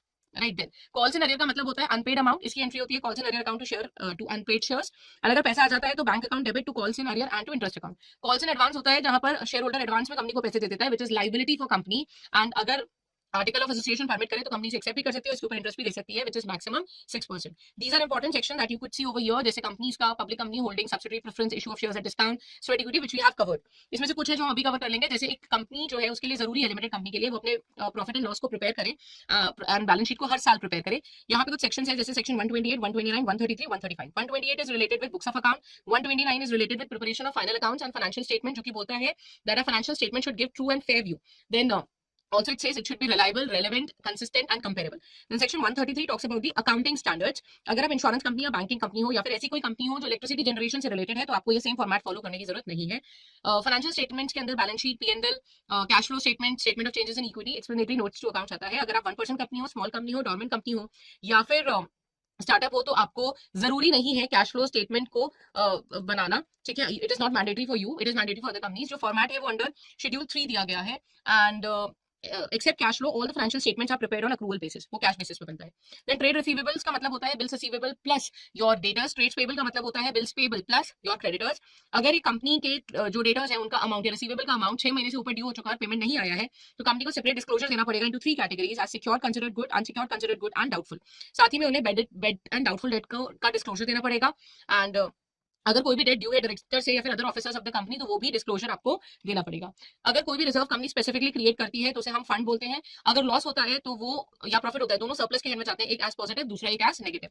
जो हमारे नॉन करेंट इन्वेस्टमेंट्स हैं, नॉन करेंट इन्वेस्टमेंट्स का बेसिकली मतलब क्या होता है, कंपनी जो इन्वेस्टमेंट करती है shares, debentures, property, mutual funds वगैरह में to make long term benefit, वो 2 कैटेगरीज में होते हैं, या तो हो सकता है ट्रेड इन्वेस्टमेंट या तो हो सकता है अदर इन्वेस्टमेंट। यहाँ पे आपने डिस्क्लोजर रिक्वायरमेंट में ये बताना पड़ता है कि आपने इन्वेस्टमेंट कहाँ किया है, इन्वेस्टिंग ऑर्गेनाइजेशन का नाम, उसका नेचर ऑफ ऑर्गेनाइजेशन क्या है, ठीक है, सब्सिडरी एसोसिएट है, कितना इन्वेस्टमेंट आपने किया है, पार्टनर्स की डिटेल आपको बतानी पड़ती है, और वैल्यूएशन करते वक्त the value has to be done at cost. लेकिन कंपनीज एक्ट बोलती है कि एक एडिशनल डिस्क्लोजर आपको करना पड़ेगा at market value as well. Now schedule 3 of the companies act से कि कंपनी को डिस्क्लोज करना पड़ेगा amount of investment that is done in listed companies at market value, unlisted company, और अगर आपने कोई प्रोविजन बनाया है उसका भी डिस्क्लोजर करना पड़ेगा। देन अगर हम इम्पैक्ट की बात करें of Ind AS on financial statement, तो हमारे जो इंडियस है वो बोलते हैं बैलेंस शीट होगी, statement of profit and loss होगा, statement of changes in equity होगा, स्टेटमेंट ऑफ कैश फ्लो होगा, नोट्स होगा। ये अभी तक हमने सेम 5 सब जगह पढ़े हुए हैं, बट यहाँ पे एक और चीज है, आपको कंपैरेटिव इन्फॉर्मेशन के लिए प्रीवियस ईयर अकाउंटिंग पीरियड की डिटेल्स भी देनी पड़ेंगी, और एक बैलेंस शीट बनानी होगी बिगिनिंग में एंड बिगनिंग में, जहां पे एंटिटी जो है वो अकाउंटिंग पॉलिसीज को रेट्रोस्पेक्टिवली एप्लीकेबल कर रही है। डिस्क्लोजर देना पड़ेगा about the benefits that have been given to employees separately, जैसे सैलरी, वेजेस, कंट्रीब्यूशन जो किए गए हैं वो सब दिखाना पड़ेगा। डेप्रिसिएशन एंड अमोर्टाइजेशन एक्सपेंस को सेपरेटली दिखाना पड़ेगा। कोई भी इनकम या एक्सपेंडिचर जो आपने किया है जो रेवेन्यू के 1% से ज्यादा है या फिर 1 लाख, जो भी दोनों में से हायर है, इंटरेस्ट इनकम, इंटरेस्ट एक्सपेंस, ये सब आपको डिस्क्लोज करना पड़ेगा। This is a additional disclosure. फिर इंडिया 110 की बात करें तो ये हमें कंसोलिडेशन के बारे में बताता है, जो कि कहते हैं कि अगर एक ऑर्गेनाइजेशन है जो कि जिसके कोई सब्सिडीज है, जिसके कोई जॉइंट वेंचर्स हैं, then that organisation has to prepare consolidated financial statement as well. Then cash flow statement की बात करते हैं, यहाँ पे जो हमारे एएस है that is AS 3 and Ind AS जो है that is Ind AS is 7, ठीक है, जो कि हमें बताता है कि हम कैश फ्लो बेसिकली रिप्रेजेंट करेगा कैश का inflow and outflow. This cash flow is basically prepared on cash basis, जहाँ पे हम हमारी एक्टिविटीज को 3 पार्ट्स में डिवाइड कर सकते हैं। Number 1 operating activity, investing activity and financing activity. Operating activity में सारी कोर बिजनेस से रिलेटेड एक्टिविटीज आएंगी, गुड्स परचेज सेल ये सब आएगा। इन्वेस्टिंग में एसेट वगैरह आएगा, जैसे आपने एसेट परचेज करा, एसेट बेचा, या फिर आपको डिविडेंड रिसीव हुआ, ठीक है, रेंट रिसीव हुआ, इंटरेस्ट रिसीव हुई, ये सारी चीजें आएंगी, सारी इनकम जो इन्वेस्टमेंट से रिलेटेड है ना वो यहाँ पर आएगा। फाइनेंसिंग एक्टिविटी में सारे पेमेंट्स आएंगे, जैसे कैपिटल वगैरह से रिलेटेड, जैसे आपने कैपिटल रेज करी, कैपिटल का पेमेंट करा, आपने लोन लिया, लोन दिया, आपने डिविडेंड पे किया, all this would come under the category of financing activity. Then fund flow की अगर हम बात करें तो फंड फ्लो दो कैटेगरीज में डिवाइडेड है, sources and uses. Fund flow is not compulsory and जो फंड फ्लो है वो फाइनेंशियल स्टेटमेंट का मैंडेटरी पार्ट नहीं है, it is choice of company. यहाँ पे दो पार्ट में पैसा डिवाइडेड होता है, source and use. Source is application, source is fund coming and use is application. अब सोर्स दो तरीके का हो सकता है, long term and short term. Similarly usage जो है वो long term and short term हो सकता है। लॉन्ग टर्म का अगर आप पैसे का सोर्स देख रहे हो तो that would result in increasing a liability, because जैसे शेयर कैपिटल है वो सोर्स ऑफ फंड है। देन अगर हम लोग शॉर्ट टर्म की बात करें, अगेन अगर शॉर्ट टर्म लाइबिलिटी इंक्रीज होती है तो वो सोर्स ऑफ फंड है। वहीं पे अगर हम सोर्स ऑफ फंड की बात करें टर्म्स ऑफ एसेट, तो मेरे नॉन करंट एसेट का डिक्रीज होना या फिर मेरे करंट एसेट का डिक्रीज होना वो रिप्रेजेंट कि मेरे बिजनेस में पैसा आ रहा है। यूज ऑफ फंड की बात करें तो अगर मेरी कोई भी लॉन्ग टर्म लाइबिलिटी डिक्रीज होती है या शॉर्ट टर्म लाइबिलिटी डिक्रीज होती है तो दैट वुड रिप्रेजेंट पेमेंट। अगर मेरा नॉन करंट एसेट या करंट एसेट इंक्रीज होता है तो that would show usage of fund, sorry हाँ, that would show usage of fund. Then आते हैं डिफरेंस पे। डिफरेंस की अगर हम बात करें तो cash flow is not integral part of cash flow is integral part of financial statement. वहीं पे हम फंड फ्लो की बात करें तो ये नहीं है। कैश फ्लो में तीन एक्टिविटीज आती हैं, फंड फ्लो में से कोई सेग्रीगेशन नहीं है। कैश फ्लो से हमें कैश पोजीशन पता चलेगी, फंड फ्लो से हमें वर्किंग कैपिटल रिक्वायरमेंट का पता चलेगा। Cash flow cash system of accounting follow करता है, fund flow accrual system follow करता है।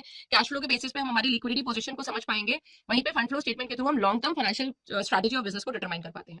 फिर हम आते हैं हमारे नेक्स्ट पार्ट पे, that is banking final accounts. तो सेक्शन 29 बोलता है about preparing the financial statements, accounting date and signature. Section 30 बात करते हैं ऑडिट के बारे में। 31 बोलता है कि हमें 3 मंथ्स के अंदर अपने अकाउंट्स को सबमिट करना पड़ेगा आरबीआई को विद ऑडिटर्स रिपोर्ट। 3 मंथ्स का और एक्सटेंशन मिल सकता है। The same rule is also followed in submission of accounts to ROC. Rule 15 talks about publication of accounts which is to be done within 6 months in the regional office जहां पे आपका located है। Bank का जो format है वो third schedule of banking regulation act में दिया गया है। फॉर्म ए बैलेंस शीट के बारे में बताता है, फॉर्म बी P&L के बारे में बताता है, और जो अकाउंट क्लोज होते हैं वो 31 मार्च को होते हैं। कुछ यहाँ पे डिस्क्लोजर्स है जो करने होते हैं, जैसे acceptance endorsement and other application would go in contingent liability, provision for taxation will go in other liabilities and provision in balance sheet, credit card outstanding would go advances, non interest bearing loan to employ would go in other asset, bank branch adjustment account और inter office adjustment account का balance अगर debit है तो asset, credit है तो liability, locker और safe deposit would go in furniture, gold will go in investment and silver will go in other asset. Now contingent liabilities के अंदर क्या क्या आता है, ऐसा कोई क्लेम जो बैंक ने अभी तक एक्नॉलेज नहीं करा है debt by because it is still pending in the court, कोई भी पार्टी पेड इन्वेस्टमेंट की लायबिलिटी जो अभी तक दी नहीं है बट हमें फ्यूचर में देनी पड़ सकती है, कोई भी आउटस्टैंडिंग फॉरेन एक्सचेंज कॉन्ट्रैक्ट जो अभी तक सेटल नहीं हुआ है, ऑब्लिगेशन स्टिल है, या फिर गारंटी और लेटर ऑफ क्रेडिट जो कि बैंक ने इशू करी है, जैसे acceptance endorsement and other obligation जिसके अंदर लेटर ऑफ क्रेडिट आता है। देन एनपीए की बात करें तो जो टाइम पीरियड है वो 90 डेज का है, मतलब अगर डिफॉल्ट हो रहा है टर्म लोन में या फिर आपके ओवरड्राफ्ट में कैश क्रेडिट पे for 90 days then it is called as NPA. यहाँ पे फिर हम एनपीए को फर्दर क्लासिफाई करते हैं इनटू स्टैंडर्ड, सब standard, doubtful and loss. Standard में नॉर्मल परफॉर्मिंग एसेट आते हैं, परफॉर्मिंग को आप अक्रूवल बेसिस पर रिकॉर्ड कर सकते हो, but non performing has to be the income, the interest on them has to be recorded on cash basis. Substandard is not exceeding 12 months, doubtful is for a period exceeding 12 months thereafter, and loss जहां पे RBI या फिर कोई भी external internal auditor determine कर देता है कि जो लोन है वो नहीं आएगा, and it's time that we fully write it off. तो स्टैंडर्ड एसेट के केस में जो हमारी प्रोविजनिंग है वो 0.25 to 1% होगी, सब स्टैंडर्ड के केस में 15% होगी, डाउटफुल के केस में सिक्योर्ड पोर्शन में 25, 40 एंड 100 है, अनसिक्योर्ड पोर्शन तीनों केस में 100% है। लॉस एसेट के केस में it is 100% of total outstanding amount. अगर हम बैंक की सिक्योरिटीज की बात करें तो बैंक को अपनी सिक्योरिटीज जो है वो 3 कैटेगरी में डिवाइड करके रखनी पड़ती है, HTM, held for trading and available for sale. Held to maturity की कोई स्पेसिफिक लिमिट नहीं है, दे ऐसे कि कोई कितने टाइम में बेचना है, बट हाँ जो बैंक है वो अपने टोटल इन्वेस्टमेंट का सिर्फ 25% ही एचटीएम में रख सकता है। This is basically capital reserve, capital reserve account में इसका प्रॉफिट ट्रांसफर करना होगा। Held for trading have to be sold in 90 days, it is short term, and available for sale भी अगेन कोई फिक्स पीरियड नहीं है, but again that is short term only. इन दोनों का जो प्रॉफिट है हम लोग P&L में लेके जाएंगे। now Basel 3 के 3 पिलर्स है, pillar 1 2 3। Pillar 1 talks about the capital adequacy requirement, pillar 2 talks about the supervisory review, and pillar 3 talks about market discipline और risk disclosures। now बैंक को पिलर 3 के अंतर्गत अपने सारे डिस्क्लोजर हाफ ईयरली बेसिस पे करने पड़ते हैं, बट 3 ऐसे डिस्क्लोजर्स हैं जो आपको क्वार्टरली बेसिस पे करने होते हैं, which is capital adequacy, credit risk for general disclosure and credit risk for portfolio subject to standardise approach. ये इन सबको आपको हाफ क्वार्टरली बेसिस पे प्रेजेंट करना पड़ेगा, ठीक है। देन जो पिलर 2 है उसके जो डिस्क्लोजर है वो have to be done with financial results और स्टेटमेंट। नाउ अब ये जो डिस्क्लोजर आप क्वार्टरली बेसिस पे कर रहे हो या तो आप फाइनेंशियल स्टेटमेंट्स के साथ कर सकते हो या रिजल्ट के साथ कर सकते हो। अगर बैंक को लगता है कि फाइनेंशियल स्टेटमेंट्स के को ऐसे नहीं है कि हम हर 3 महीने में डिस्क्लोज करना शुरू करते हैं, तो इन दैट केस बैंक एक अलग से नोटिफिकेशन डाल सकता है अपनी वेबसाइट पे, डायरेक्ट लिंक डाल सकता है जहां पे पिलर 3 के डिस्क्लोजर्स अपनी वेबसाइट पे कर सकता है। And the last topic IT in bank. So basically यहाँ पे जो एक चीज बहुत इंपॉर्टेंट है वो है omni channel banking and neo banking. Omni channel banking is basically a bank that provides services from all possible channel, and neo banking refers to new generation banking which is only provided through digital medium. Now bank को definitely अपने IT area को बहुत strong रखना पड़ता है because of many areas वहां पर, because you know the data security, then data threat वगैरह के बेसिस पे उनको पासवर्ड भी 30 days के अंदर रेगुलरली चेंज करना पड़ता है. So you will start with module C.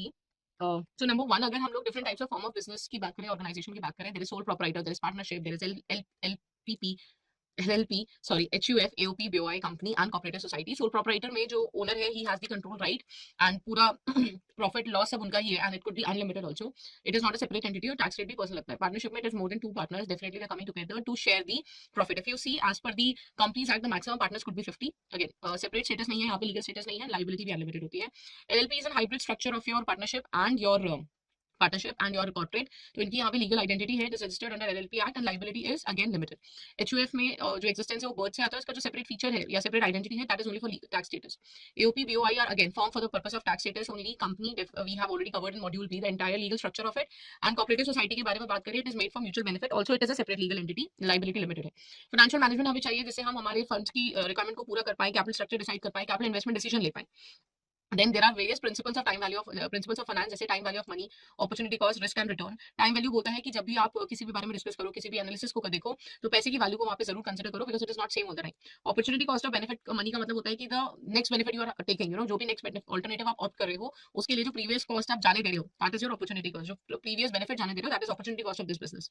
Then risk and return says that you have to maintain a balance between risk and return. Higher the risk, higher the return, higher the return, lower the return, lower the risk. Then liquidity and return also comes up the same thing. अगर liquidity high है तो return आपको कम मिलेगा, and liquidity अगर लो है तो return आपको ज्यादा मिलेगा. Diversification is just spreading out your investment. Asset liability mismatch is using the long term funds for long term resources and short term funds for short term resources. Then financing में भी हम लोग planning, decision making, organizing and controlling करते हैं. Planning about the right thing, taking decision and making it applicable. Organizing and directing means arranging the resources, and controlling means the supervision.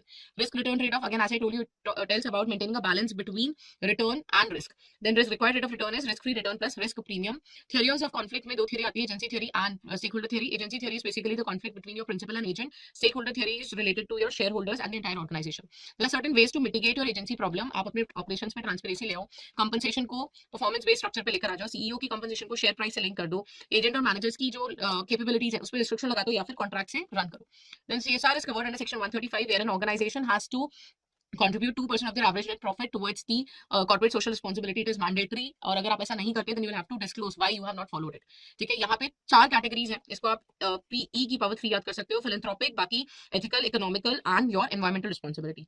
साथ ही में business ethics का मतलब होता है कि बिजनेस बहुत सारी चीजों से डील करता है, so they have to decide between what is the right code of conduct for an company, what is right and what is wrong from company's point of view. यहाँ पे honesty, integrity, promise keeping, trustworthiness, loyalty, fairness, this all things are the ethical values. Now accounting ratios आपको पता है, they basically are, they simplify our data. Interfirm comparison enable कर सकते हैं, इंट्राफर्म comparison भी हम कर पाते हैं, और फोरकास्ट भी कर पाते हैं. 2 क्लासिफिकेशंस हैं हमारे रेशियोज की, traditional and your modern. Traditional में प्रॉफिट एंड लॉस अकाउंट वाले रेशियोज हैं, बैलेंस शीट वाले रेशियोज हैं, कंपोजिट या इंटर स्टेटमेंट रेशियोज हैं, जो दोनों को एक साथ लेकर आते हैं. मॉडर्न रेशियोज में सबसे पहले आता है current ratio, which is current asset upon current liabilities. Current asset पे आपको ध्यान रखना है बुक डेट जो कि 6 महीने से ऊपर है, और जो लोन्स टूल है वो ऐड नहीं होंगे, बाकी सब आएंगे. Current liabilities where the obligation comes. फिर दूसरा आता है लिक्विडिटी रेशियो में, या फिर आपके शॉर्ट टर्म सॉल्वेंसी रेशियो में quick ratio, also called as acid test ratio, जिसका फॉर्मूला है quick asset upon current liabilities. Current asset को हम निकालते हैं एज क्विक एसेट को हम निकालते हैं करंट एसेट माइनस इन्वेंट्री. तो अगर आपसे करंट एसेट और क्विक एसेट दिया हो और आपसे पूछा जाए इन्वेंट्री क्या होगा, तो इन दोनों के बीच का डिफरेंस होगा. इन्वेंट्री हो गया प्रीपेड एक्सपेंस हो गए एंड एडवांस टैक्स हो गया. देन आइडियली अगर कोई ऐसी ऑर्गेनाइजेशन है जिसका करंट रेशियो सेम है और क्विक रेशियो अलग है, तो जिसका क्विक रेशियो दोनों में सबसे कम है, उसको इन्वेंट्री को मैनेज करना पड़ेगा, वो अपनी इन्वेंट्री मैनेज नहीं कर पा रही. फिर लॉन्ग टर्म सॉल्वेंसी रेशियोज आते हैं, जहां पर हमारे जो मेन रेशियोज हैं, that is fix asset ratio, जिसका फॉर्मूला होता है net fix asset upon long term funds. Net fix asset में आएंगे fix asset after subtracting your depreciation and investment and subsidies. तो net fix asset is basically fix asset after depreciation plus net investment that we have done in subsidies. Long term fund में equity, capital और reserve आएगा. जो apt ratio है वो 0.67 है. अगर 0.67 है तो दैट इज वेरी सेटिस्फैक्टरी. अगर it is more than 1, then it is bad sign, because that would show कि आपका जो फिक्स एसेट है ना, वो लॉन्ग टर्म फंड्स की जगह शॉर्ट टर्म फंड से यूज करा गया. वहीं पर अगर it is less than 1, then वो शो करता है कि it is a good sign, आपने अपने लॉन्ग टर्म फंड्स को यूज करके फिक्स एसेट भी खरीदे हैं और वर्किंग कैपिटल में भी इन्वेस्ट करा है. देन डेट इक्विटी रेशियो आता है, जो कि आउटसाइडर फंड और इंटरनल फंड का रिलेशन एक्सप्रेस करता है, जो वाइडली फॉर्मूला हम यूज करते हैं, that is total long term funds upon share holders equity. फिर आता है एक्टिविटी रेशियो या फिर टर्नओवर रेशियो. जिसके अंदर हम बात करेंगे स्टॉक टर्नओवर रेशियो की। स्टॉक टर्नओवर रेशियो जो है that basically refers to stock turnover और इन्वेंट्री, दोनों सेम है। इसका फॉर्मूला होता है cost of goods sold upon average inventory. Inventory का मतलब क्या होता है, opening plus closing divided by 2। यहाँ पे अगर आपको इन्वेंट्री का ये तो टर्नओवर रेशियो है, अगर आपसे टाइम भी पूछा जाए कि कितने टाइम में कैश में कन्वर्ट हो जाता है, then formula will be 12 months और days whatever it is given in the question divided by inventory turnover ratio. Holding period अगर आपसे पूछा जाए ना, तो जो भी अगर आपको ऑप्शन मंथ में है then you will use it in 12 over year, अगर डेज में है तो use 365 divided by IT your inventory turnover ratio. High का मतलब है अच्छे से हमारी इन्वेंटरी मैनेज है, फंड्स ब्लॉक नहीं है। लो का मतलब है कि स्लो मूविंग सेल्स है, फंड ब्लॉक है। फिर आता है डेटर्स टर्नओवर रेशियो, जो कि एक्सप्रेस करता है हमारा relation with the recovery receivables. तो इसका फॉर्मूला होता है credit sale upon average trade receivable. ठीक है, अगेन यहाँ पर भी अगर आपसे पूछा जाए कि टाइम पीरियड पूछा जाए, पे आउट पूछा जाए, रिकवरी पूछी जाए, तो अगेन फॉर्मूला क्या होगा, डेटर्स टर्नओवर रेशियो। अगर मंथ में है तो 12 और अगर टाइम में है डेज में है तो 365 अपॉन डेटर्स टर्नओवर रेशियो। ठीक है, अगर रिकवरी पूछा जाए, एवरेज रिसीवेबल पीरियड पूछा जाए या पे आउट रेशियो पूछा जाए। Similarly trade payable turnover ratio, credit purchase upon average trade payable, वहां पर भी सेम होगा 12 अपॉन क्रेडिटर्स टर्नओवर रेशियो अगर टाइम पीरियड पूछा जाए। फिर प्रॉफिटेबिलिटी रेशियो आता है, gross profit is gross profit upon net sales into 100, net profit is net profit divided by net sales. Earning per share में profit after interest and tax में से आपको प्रेफरेंस डिविडेंड को माइनस करना पड़ेगा। ठीक है, यहाँ पे जो है आपका जो प्रेफरेंस डिविडेंड है ना वो माइनस होगा, ये एंड लिखा हुआ है but it is basically minus, divided by number of equity share. PE ratio का फॉर्मूला होता है market price divided by earning per share. Overall profitability, return on investment, return on net worth का formula होता है operating profit upon capital employed. Operating profit is your earnings before interest and tax. Then fix asset, fix charge cover और interest coverage ratio का जो formula है that is your earnings before interest and tax divided by interest. And debt service coverage ratio का formula होता है cash profits that are available from debt service divided by interest plus principal. Dividend yield ratio, जो कि बताता है कि कितना dividend per return मिल रहा है, मतलब मार्केट प्राइस में रिटर्न मिल रहा है, तो उसका फॉर्मूला होता है dividend upon market price into 100। Then moving ahead, let's start with our simple interest. Simple interest का फॉर्मूला होता है principal into rate into time. यहाँ पे असम्पशन क्या होती है कि जो फिक्स परसेंटेज है वो एक अमाउंट के ऊपर लग रहा है and that amount is paid over the year, this is not reinvested again. Compound interest में असम्पशन होती है कि इंटरेस्ट जो है वो रीइन्वेस्ट किया जा रहा है, इसलिए फॉर्मूला क्या होता है प्रिंसिपल इनटू 1 प्लस आर की पावर एन। अगर क्वार्टरली है तो 4 आ जाएगा, हाफ ईयरली तो 2 आ जाएगा और यहाँ पर भी चेंज होता रहेगा। अगर हमारा पैसा कंपाउंड कर रहा है continuously then the formula is amount is equal to principal into e power r into t. Rule 72 बोलता है कि हम डबल निकाल सकते हैं बाय डिवाइडिंग 72 बाय आर। फिर फ्यूचर वैल्यू का फॉर्मूला क्या होता है, it is present value 1 plus are की पावर एन। वहीं पे प्रेजेंट वैल्यू का फॉर्मूला होता है future value divided by 1 plus are की पावर एन। एन्युटी मतलब not a single time payment, a series of payment, जहां पे ऑर्डिनरी एंड एन्युटी ड्यू आता है। Ordinary annuity is and and annuity due is beginning. आपको identify करने का यही की फीचर होगा कि ड्यू है या बिगनिंग है, सॉरी ड्यू है या एंड है। अगर बिगनिंग में है तो ड्यू है, अगर एंड है तो फिर ऑर्डिनरी है। साथ ही में एवरी ईयर अगर है तो एन्युटी का क्वेश्चन है।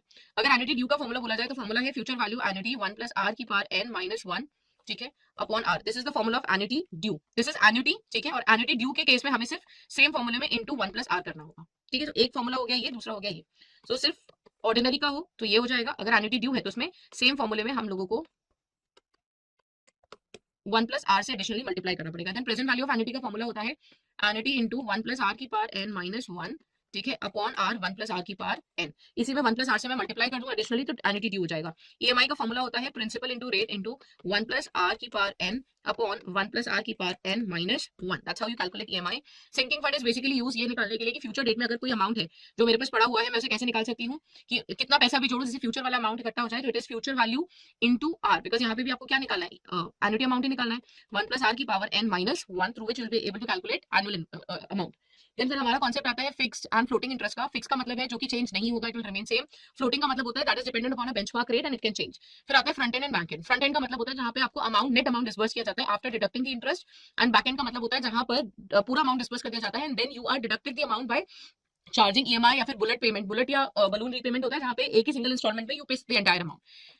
देन अगर हम बॉन्ड्स की इंट्रोडक्शन दे तो वो एक फाइनेंशियल इंस्ट्रूमेंट है जिसको यूज करती है company for raising funds. Then यहाँ पे कुछ वैल्यूज जो है, जैसे फेस वैल्यू जो है उसकी एक्चुअल वैल्यू है, coupon rate is the rate of interest, maturity जहाँ पे वो मैच्योर होगा, redemption value is repayment value, interest rate is your market rate of interest और you can generally call it as coupon rate, and market value is a different value. Then valuation of bond की बात करें तो एक तरीका होता है जिससे हम बॉन्ड की इंट्रिंसिक या प्रेजेंट वैल्यू निकालते हैं। Then current yield is basically used as coupon yield और coupon interest upon divided by current market price. और वाईटीएम का जो फॉर्मूला होता है वो होता है coupon amount plus redemption value minus purchase price divided by the life of bond on then average of same values into 100। फिर types of bond की बात करें तो फिक्स रेट बॉन्ड्स होते हैं जिनका मतलब होता है जिनकी रेट फिक्स्ड है, चेंज नहीं होगी। एफआरएन्स और फ्लोटिंग रेट जो नोट्स होते हैं वो रेफरेंस रेट के ऊपर बेस्ड होते हैं, these are alternate reference rate जो मार्केट में एग्जिस्ट करती है। देन जीरो कूपन बॉन्ड की बात करें तो ये वो बॉन्ड्स हैं जिनका duration is equal to maturity value, they come up at discount to face value, and इसमें कोई भी कूपन कंपनी को नहीं देती है। देन हाई यील्ड बॉन्ड्स और junk bonds are basically lower investment rated bonds. क्यों? क्योंकि इनका ना रेट ऑफ रिटर्न बहुत हाई होता है ना, because they have higher rate of return, इनके ऊपर रिस्क भी ज्यादा होगा, इनकी रेटिंग भी खराब होगी। फिर आते हैं convertible bonds which can be converted into equity, जो इंडेक्स के ऊपर बेस होते हैं, there index bonds asset back security के बेस वाले के ऊपर बेस होने वाले, इनका पेमेंट वहां से आता है, पेमेंट वहां से रेफर किया जाता है, that is asset back subordinate, जिनकी लोअर बैंक्रप्सी के बाद जिनकी रैंकिंग लोअर होती है, covered bonds which are covered by any mortgage और cash flow, and perpetual bonds जिनकी कोई भी मैच्योरिटी डेट नहीं है, दे हैव इनफाइनाइट लाइफ, इनका कभी भी रिडम्पशन नहीं होता। फिर बियरर बॉन्ड्स होते हैं which are with the bearer, जो होल्डर के पास होता है, गवर्नमेंट द्वारा इशू करेगा बॉन्ड जो कि रिस्क फ्री कैटेगराइज किए जाते हैं, देखा under government bonds. Callability, C and C is company, जहां पे company has the right to call people to come and give up, to come and redeem their bonds before the due date. तो जब company call करती है it is callable. वहीं पे फुटेबल या retractable bonds जो होते हैं वो राइट देते हैं इन्वेस्टर को कि अगर वो चाहे तो वो कंपनी से ड्यू डेट से पहले अपने पैसे का पूरा रिटर्न मांग सकते हैं, मतलब रिडम्पशन मांग सकते हैं। Bond theorems are very important. Bond theorems में अगर मेरा कूपन रेट और required rate of return equal है तो बॉन्ड पार वैल्यू पे इशू होगा। अगर रिक्वायर्ड रेट ऑफ रिटर्न ज्यादा है और कूपन कम है, ठीक है, देन मेरा बॉन्ड डिस्काउंट पे होगा। और अगर अपोजिट है, यानी कि मेरा कूपन ज्यादा है, रिक्वायर्ड रेट ऑफ रिटर्न कम है, तब प्रीमियम पे होगा। जैसे जैसे मेच्योरिटी आएगी, चाहे वो डिस्काउंट हो चाहे वो प्रीमियम हो, डिक्लाइन होगा। बॉन्ड और वाईटीएम, बॉन्ड का जो प्राइस है और वाईटीएम जो है वो इनवर्सली रिलेटेड है, यानी एक बढ़ेगा तो दूसरा घटेगा। देन उसके बाद अगर हम लोग बात करें वाईटीएम एंड कूपन रेट की, एक ऐसा बॉन्ड जहां पर जिसकी लॉन्गर मेच्योरिटी है, ठीक है, एक बॉन्ड जिसका कूपन रेट और मेच्योरिटी सेम है, सॉरी कूपन रेट और वाईटीएम सेम है और मेच्योरिटी अलग अलग है, और जैसे ही हम वाईटीएम को चेंज करते हैं तो जो बॉन्ड जिसका मेच्योरिटी पीरियड ज्यादा है उसके ऊपर जो इम्पैक्ट है प्राइस चेंज वो ज्यादा होगा, ठीक है। साथ ही में जो चेंज है वो कभी भी इक्वल नहीं हो सकता। अगर 1% वाईटीएम चेंज हो रहा है तो प्राइस के ऊपर 1-1.5%, 2%, 3% हो सकता है, कभी भी सिमेट्रिकल चेंज नहीं होगा। देन फॉर एनी, अगर कोई भी चेंज हम वाईटीएम में कर रहे हैं तो जो ऐसा बॉन्ड है जिसका कूपन रेट कम है उस पे ज्यादा इंपैक्ट पड़ेगा as compare to the one जिसका कूपन रेट ज्यादा हो। और हमारा जो वाईटीएम चेंज होता है दैट वुड अफेक्ट ज्यादा the bond with higher YTM than it does with a lower YTM. So bond theorems are very important. Now capital structure में कॉस्ट ऑफ डेट की अगर बात करें तो कॉस्ट ऑफ डेट को भी आप सेम तरीके से निकालते हो जैसे वाईटीएम निकालते हो, बस ध्यान रखना यहाँ पे 60:40 का रेशियो होता है, 60 परचेज प्राइस के लिए, 40 मेच्योरिटी के लिए, ठीक है, रिडम्पशन वैल्यू के लिए। फिर this is important, cost of equity capital, जहां पे हम कैपिटल यूज करते हैं, the formula is RF plus beta RM minus RF. यहाँ पे सेम फॉर्मूला है, डिविडेंड ग्रोथ मॉडल होता है, P0 is equal to D1 upon R minus D, and earning price ratio होता है EPS upon current market price into 100। Then same formula जो हमने, weighted average cost of capital is again cost of capital into your cost, ठीक है, मतलब weightage into cost. आप जैसे इन दोनों को मल्टीप्लाई करोगे, इन दोनों को मल्टीप्लाई करोगे, इन दोनों को मल्टीप्लाई करोगे, टोटल करोगे तो वेटेड एवरेज कॉस्ट हो जाएगा। रिवाइज वेटेड एवरेज कॉस्ट को निकालने का फॉर्मूला होता है weighted average cost upon 1 minus flotation cost, ठीक है। जैसे जैसे कैपिटल बढ़ती है, जो इन्वेस्टर है उसका रिटर्न डिमांड भी बढ़ता है, जिसको हम लोग बोलते हैं marginal increase in your demand और marginal increase in cost of capital, because every 1% increase in capital और एवरी इंक्रीज इन कैपिटल में इन्वेस्टर चाहेगा कि उसका रिटर्न बढ़े। फिर अगर हम लोग दूसरी बात करें, कभी भी कंपनी कोई प्रोजेक्ट शुरू करती है तो कंपनी का weighted average cost of capital और जो प्रोजेक्ट का कॉस्ट ऑफ कैपिटल है वो कभी सेम नहीं हो सकता। इसीलिए कई बार ऑर्गेनाइजेशन में डिविजनल वेटेड एवरेज कॉस्ट निकाल दी जाती है और फर्म की कॉस्ट ऑफ कैपिटल को अलग कर दिया जाता है।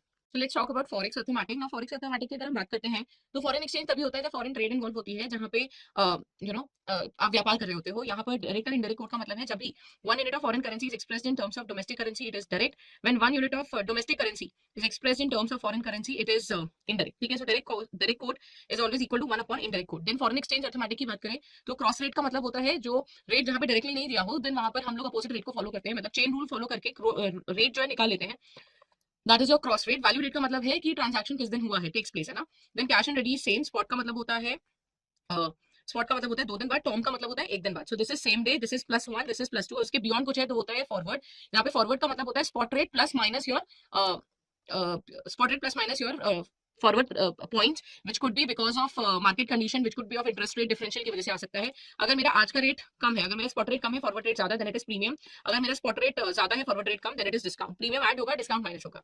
डेरिवेटिव्स की अगर हम लोग बात करें तो डेरिवेटिव्स के केस में डेरिवेटिव्स 2 पार्ट में डिवाइडेड है, ओवर द काउंटर या फिर standard contract. Over the counter में फॉरवर्ड और फ्यूचर आते हैं। फॉरवर्ड्स आर बेसिकली जहां पर कोई भी रूल स्टैंडर्डाइजेशन नहीं होता, फ्यूचर में स्टैंडर्डाइजेशन होता है। Swap is also exchange. And options के लिए आपको क्या करना होता है, you have to pay an extra amount to get that right, where you have the right but not the obligation to settle a contract. मतलब आपके पास अधिकार है बट आपके पास ऑब्लिगेशन नहीं है कि आप कॉन्ट्रैक्ट को जाके सेटल करो, ठीक है। So you have the choice but you do not have the you have the right but आपके पास ऑब्लिगेशन नहीं है। स्वैप की अगर हम बात करें तो स्वैप में कॉमनली इंटरेस्ट रेट स्वैप आते हैं। इंटरेस्ट रेट स्वैप में सिर्फ इंटरेस्ट का एक्सचेंज होता है, प्रिंसिपल का एक्सचेंज नहीं होता।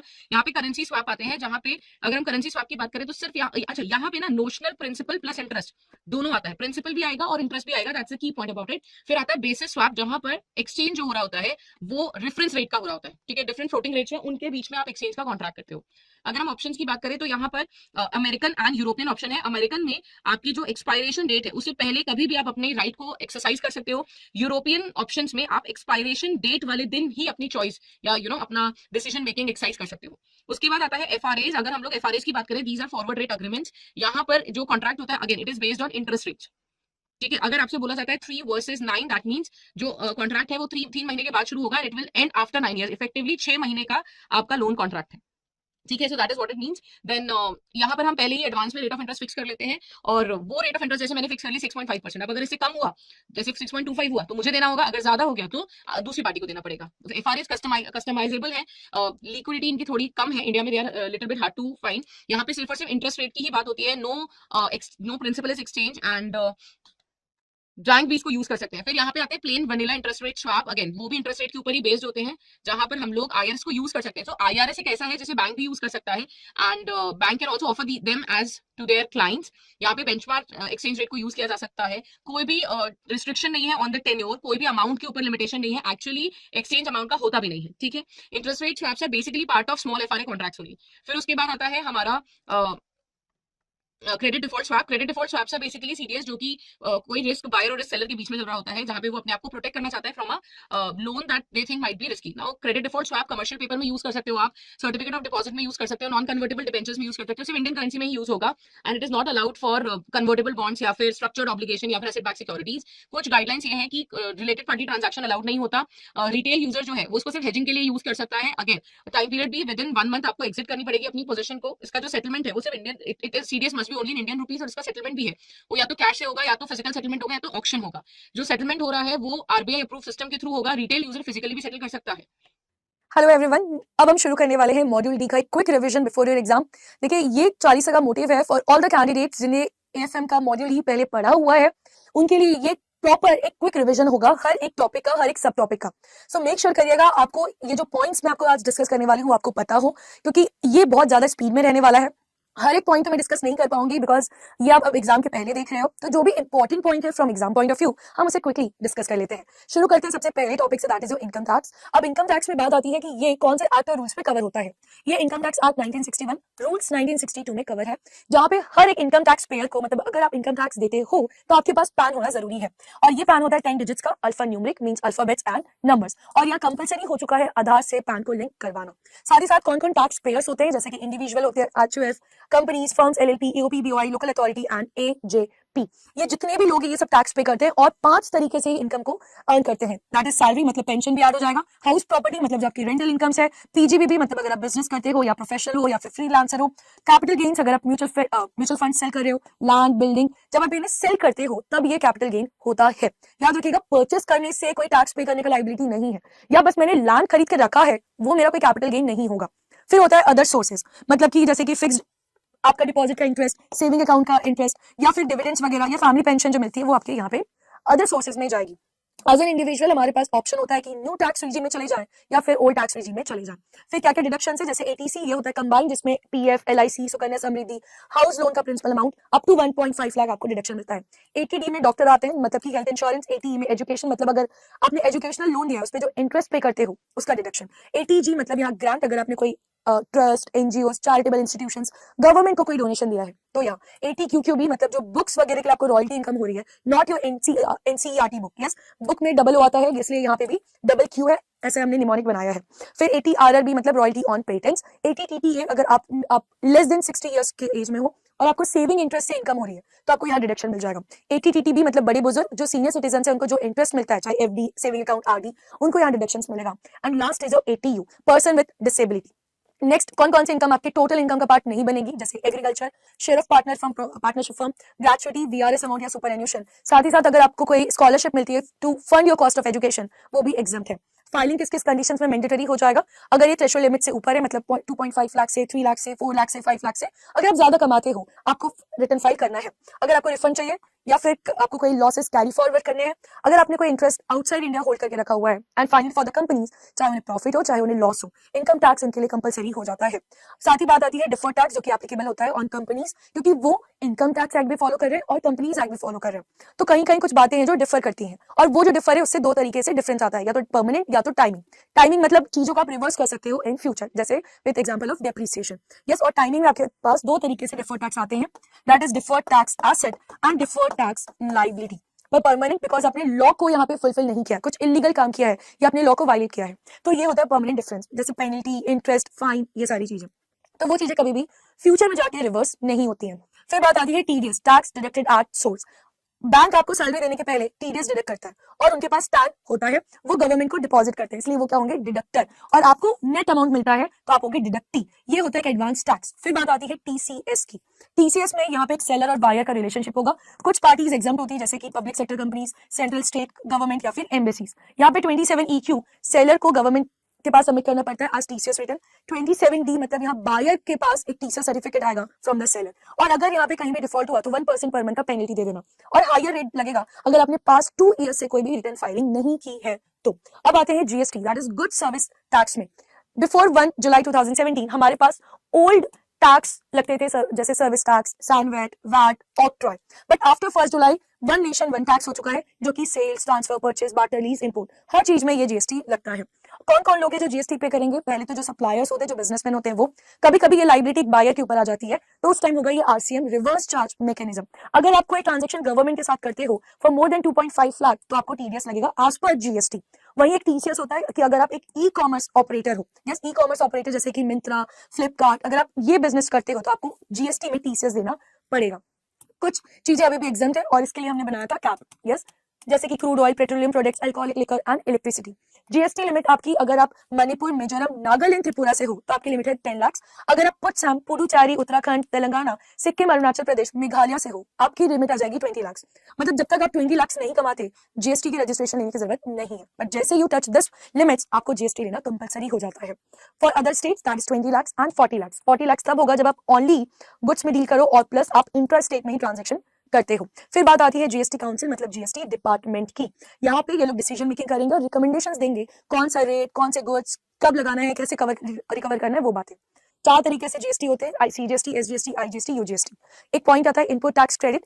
जब परचेज किया था तो जो आपने टैक्स पे किया है उसको आप एडजस्ट कर लेना और उसका आपको बेनिफिट मिलता है। अगर कहीं भी आपने नॉन कंप्लायंस किया तो 18% पर एनम के हिसाब से आपको टैक्स रिटर्न फाइल करना पड़ेगा। यूजीएसटी में ये 5 स्टेट्स आते हैं, Andaman Nicobar, Lakshadweep, Dadra Nagar Haveli, Daman Diu, Ladakh and Chandigarh. GST return वैसे तो मंथली जाता है बाय रजिस्टर्ड पर्सन, बट अगर आप एक इनपुट सर्विस डिस्ट्रीब्यूटर है तो मंथली दे देना। अगर आप टीडीएस गवर्नमेंट के साथ कर रहे हो या फिर टीसीएस ई कॉमर्स के साथ हो रहा है तो मंथली जाएगा। कोई एनआरआई विदेश से आके कोई इंडिया में बिजनेस करने लग जाए तो उनको मंथली रिटर्न देना पड़ेगा। और कंपोजिट डीलर्स, अगर आपका एग्रीगेट टर्नओवर 1.5 करोड़ से ज्यादा है तो जीएसटीआर 1 एंड 3 भी दे देना मंथली। अगर वो 0.15 करोड़ से कम है तो जीएसटीआर रिटर्न क्वार्टरली देना एंड 3 मंथली देना पड़ेगा। नेक्स्ट बात आती है अबाउट कॉस्टिंग। कॉस्टिंग मतलब कि यहाँ पे अगर आप कोई बिजनेस कर रहे हो तो उसमें अगर आपने कोई एक्सपेंडिचर किया है, गुड्स बनाने के लिए एक्सपेंडिचर तो किया होगा, तो कितना एक्सपेंडिचर किया है अब हम वो पता लगाते हैं थ्रू कॉस्टिंग। तो दो तरीके से कॉस्ट को हम बाइफरकेट करते हैं, या तो नेचर, मटेरियल, लेबर, एक्सपेंसेस, या तो volume of production, fixed, variable या फिर सेमी वेरिएबल। फिक्स्ड मतलब होता है जैसे रेंट का पेमेंट करना, इंश्योरेंस का पेमेंट करना। वेरिएबल मतलब अगर आपने 100 यूनिट बनाया तो आपको 100 रॉ मटेरियल चाहिए, आपने एक भी यूनिट्स नहीं बनाए तो एक भी रॉ मटेरियल का रिक्वायरमेंट नहीं होगा। That is what variable. Semi variable is the combination of fixed plus variable. Management accounting होता है, जैसे कि कई टूल्स या मैनेजमेंट यूज करती है for taking decisions like financial planning, selection of appropriate tool, financial statement analysis, statistical and graphical या फिर मेथड ऑफ अकाउंटिंग। साथ ही साथ अगर आप देखो एक कॉस्ट सेंटर होता है, जब बिजनेसेस आइडेंटिफाई कर सकते हैं कि ये पर्टिकुलर डिपार्टमेंट में 5 लाख लगा, ये पर्टिकुलर ग्रुप ऑफ पीपल को 10 लाख देना है, ये पर्टिकुलर मशीन 5 करोड़ की है, तो उसे हम कहते हैं कॉस्ट सेंटर। 3 तरीके से क्लासिफाई होता है, productive, unproductive and mix. Finally होता है कि आपके पास कॉस्ट यूनिट, जिसके बेस में आप बता सकते हो कि ये हमारा मेजरिंग यूनिट है, जैसे किलोग्राम, किलोलीटर, मीटर, यस, तो ये सारी चीजें होती है मेजरिंग यूनिट। वैसे आपके कॉस्टिंग में कॉस्ट यूनिट होता है मेजरमेंट यूनिट। नेक्स्ट, कई सारे कॉस्टिंग मेथड्स होते हैं, जैसे कि यूनिट एंड सिंगल आउटपुट। जब आप एक जैसे गुड्स को बना रहे हो, जैसे कि ब्रिक मेकिंग, माइनिंग, शुगर या सीमेंट, तो cost of one item will be equal to total cost divided by number of units. And ये होता है हमारे लिए एक यूनिवर्सल फॉर्मूला। कुछ भी नहीं दिया है, कोई मेथड आपको याद नहीं आ रहा है, तो कम से कम कॉस्ट ऑफ वन यूनिट का जो प्राइस है वो निकालिएगा, आराम से इसके बाद आप कैलकुलेट कर पाओगे। नेक्स्ट होता है जॉब कॉस्टिंग या job order costing. Customer specific यहाँ पे काम आते हैं और कस्टमर स्पेसिफिक यहाँ बिलिंग होती है। यस, जैसे कि डायरेक्ट मटेरियल, लेबर, ओवरहेड या प्री डिसाइडेड फिक्स परसेंटेज, इन सबको आप ऐड करोगे और कस्टमर को इसका टोटल बिल बता दोगे। कॉन्ट्रैक्ट कॉस्टिंग, यहाँ पे भी कस्टमर स्पेसिफिक जॉब आता है, बट यहाँ पे काम 1 साल से ज्यादा का होता है, बड़ी बड़ी चीजों पे काम हो रहा है, जैसे कि ship building, construction contract, yes, infrastructure, या फिर जो आपका मॉल वगैरह, मेट्रो वगैरह। यस, देन 3 टाइप्स के यहाँ पे आपके पास कॉन्ट्रैक्ट कॉस्टिंग होते हैं, fix price, cost plus and time and material. Progress payment मतलब जितना काम होते जाएगा पैसे मिलते जाएंगे। रिटेंशन मतलब कि अगर कहीं डिफॉल्ट लग रहा है या अप टू द मार्क नहीं है, एज अ कस्टमर आप पैसों को रोक लेते हो, दैट इज रिटेंशन। एस्केलेशन मतलब कल को चीजें महंगी होती हैं बिकॉज ऑफ इन्फ्लेशन, सो उस इन्फ्लेशन के कारण मान लीजिए आपका मटेरियल या लेबर महंगे हो गए, तो ये जो महंगाई है ये कस्टमर बियर करेगा, ना कि आपका कॉन्ट्रैक्टर। फिर लास्ट होता है आप लोगों के लिए प्रॉफिट ऑन इनकम भी कॉन्ट्रैक्ट्स। चलिए नेक्स्ट बात करेंगे हम लोग प्रोसेस कॉस्टिंग की। ये कहाँ आप अप्लाई कर सकते हो, जब प्रोडक्ट्स एक जैसे बन रहे हो, मास में बन रहे हो, मल्टीपल डिपार्टमेंट्स हो और एक जैसा कई नंबर ऑफ प्रोडक्ट्स बना दिया आपने। कितने टाइप्स के होते हैं, weighted average cost, standard cost and first in first out. अब इसमें जब आप प्रोसेस कर रहे हो तो कभी कभी लॉस जनरेट होता है। 3 तरीके से आप इसको क्लासिफाई करते हो। Normal loss which is inherent, ये सबके साथ हो रहा है ना, हर एक बिजनेस इसको बेयर करता है। अब नॉर्मल लॉस ये होता है आपके ही बिजनेस में कुछ डिफॉल्ट है, आपके बिजनेस में मशीन खराब हो गई, ओल्ड टेक्नोलॉजी है, लेबर स्ट्राइक में चले गए, नुकसान केवल आपके ही बिजनेस में है।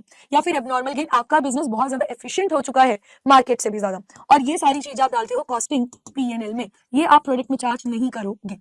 फिर बात आती है इक्विवेलेंट यूनिट्स की, कि एक्चुअल नंबर ऑफ यूनिट्स कितने आपके WIP में है और कितना काम हो चुका है, तो इक्विवेलेंट यूनिट्स आ जाएंगे। जॉइंट प्रोडक्ट होता है और बाई प्रोडक्ट होता है। एक कॉमन रॉ मटेरियल है जैसे क्रूड ऑयल, इसके ऊपर प्रोसेसिंग होती है, फिर एक पॉइंट के बाद आप अलग अलग प्रोडक्ट्स बता सकते हो कि पेट्रोल कितना, डीजल कितना, एविएशन फ्यूल कितना। तो ये जो पॉइंट है इसे हम कहते हैं स्प्लिट पॉइंट। ये वाला टाइम होता है बिफोर स्प्लिट पॉइंट, ये वाला टाइम होता है after split point. Before split point हम निकालते हैं कॉस्ट ऑफ 1 यूनिट, तो फॉर्मूला होता है total cost divided by number of units. फिर ये जो कॉस्ट ऑफ 1 यूनिट आता है उसको मल्टीप्लाई कर देते हैं, जिसका भी आपको टोटल कॉस्ट निकालना है, और आफ्टर कोई स्प्लिट पॉइंट अगर आपने स्पेसिफिक खर्चा किया है तो आप उसी प्रोडक्ट में ऐड कर देते हो। फिर बात आती है अबाउट बैच कॉस्टिंग, जहां पे आप जॉब प्लस प्रोसेस कॉस्टिंग का कॉम्बिनेशन देखते हो।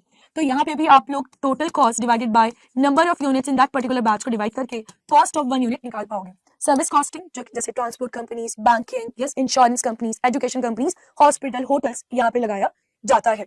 फिर इसके बाद आती है बात अबाउट स्टैंडर्ड कॉस्टिंग। काम करने के पहले आपने कुछ ना कुछ एक एस्टिमेट बनाया होगा, that is what standard costing.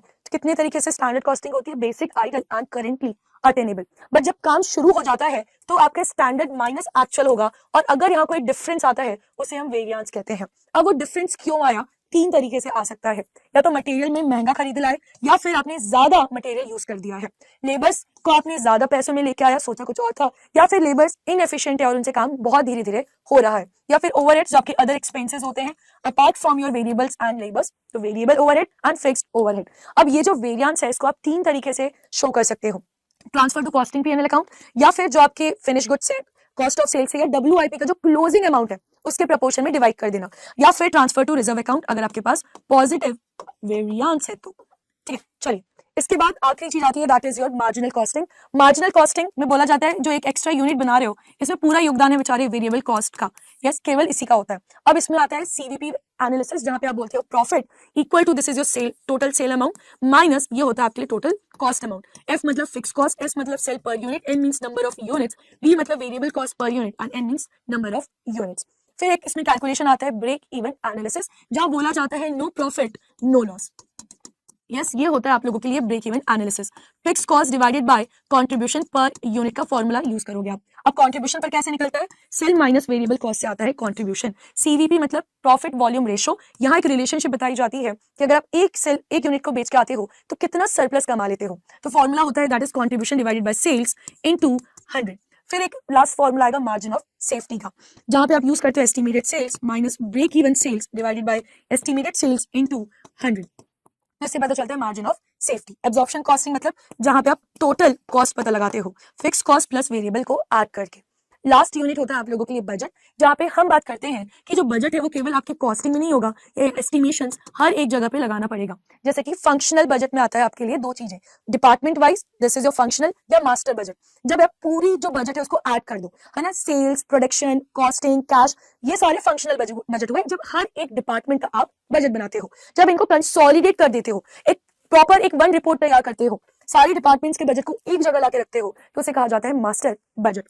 फिर बात होती है कैपेसिटी और एफिशिएंसी, फिक्स्ड या फ्लेक्सिबल में, कंडीशंस बेसिक या करंट हो सकते हैं, पीरियड्स में लॉन्ग पीरियड या शॉर्ट पीरियड, और इसे कैसे इंप्लीमेंट किया जाता है through chart, centre, manual means rules and regulations, committee इनका ग्रुप बनेगा, एक कंट्रोलर होगा और फाइनल कैसे रिपोर्ट तैयार करनी है for the top level management वो बताया जाएगा।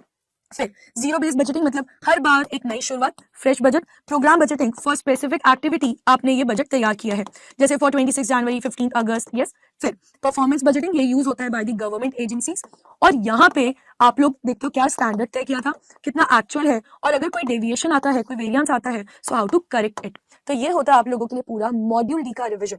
याद रखिएगा ये रिविजन उन बैंकर्स के लिए, उन कैंडिडेट्स के लिए जो सीरियसली इतने टाइम से पढ़ते आ रहे हैं। यस, अगर आप सोचो कि ये बस 40 देख के आपको पॉइंट समझ आ जाएगा, तो नहीं, आपको आपके पास कॉन्सेप्चुअल अंडरस्टैंडिंग होनी चाहिए, आपने पहले पढ़ा होना चाहिए, तो ये सेशन आपके लिए बहुत फ्रूटफुल होगा।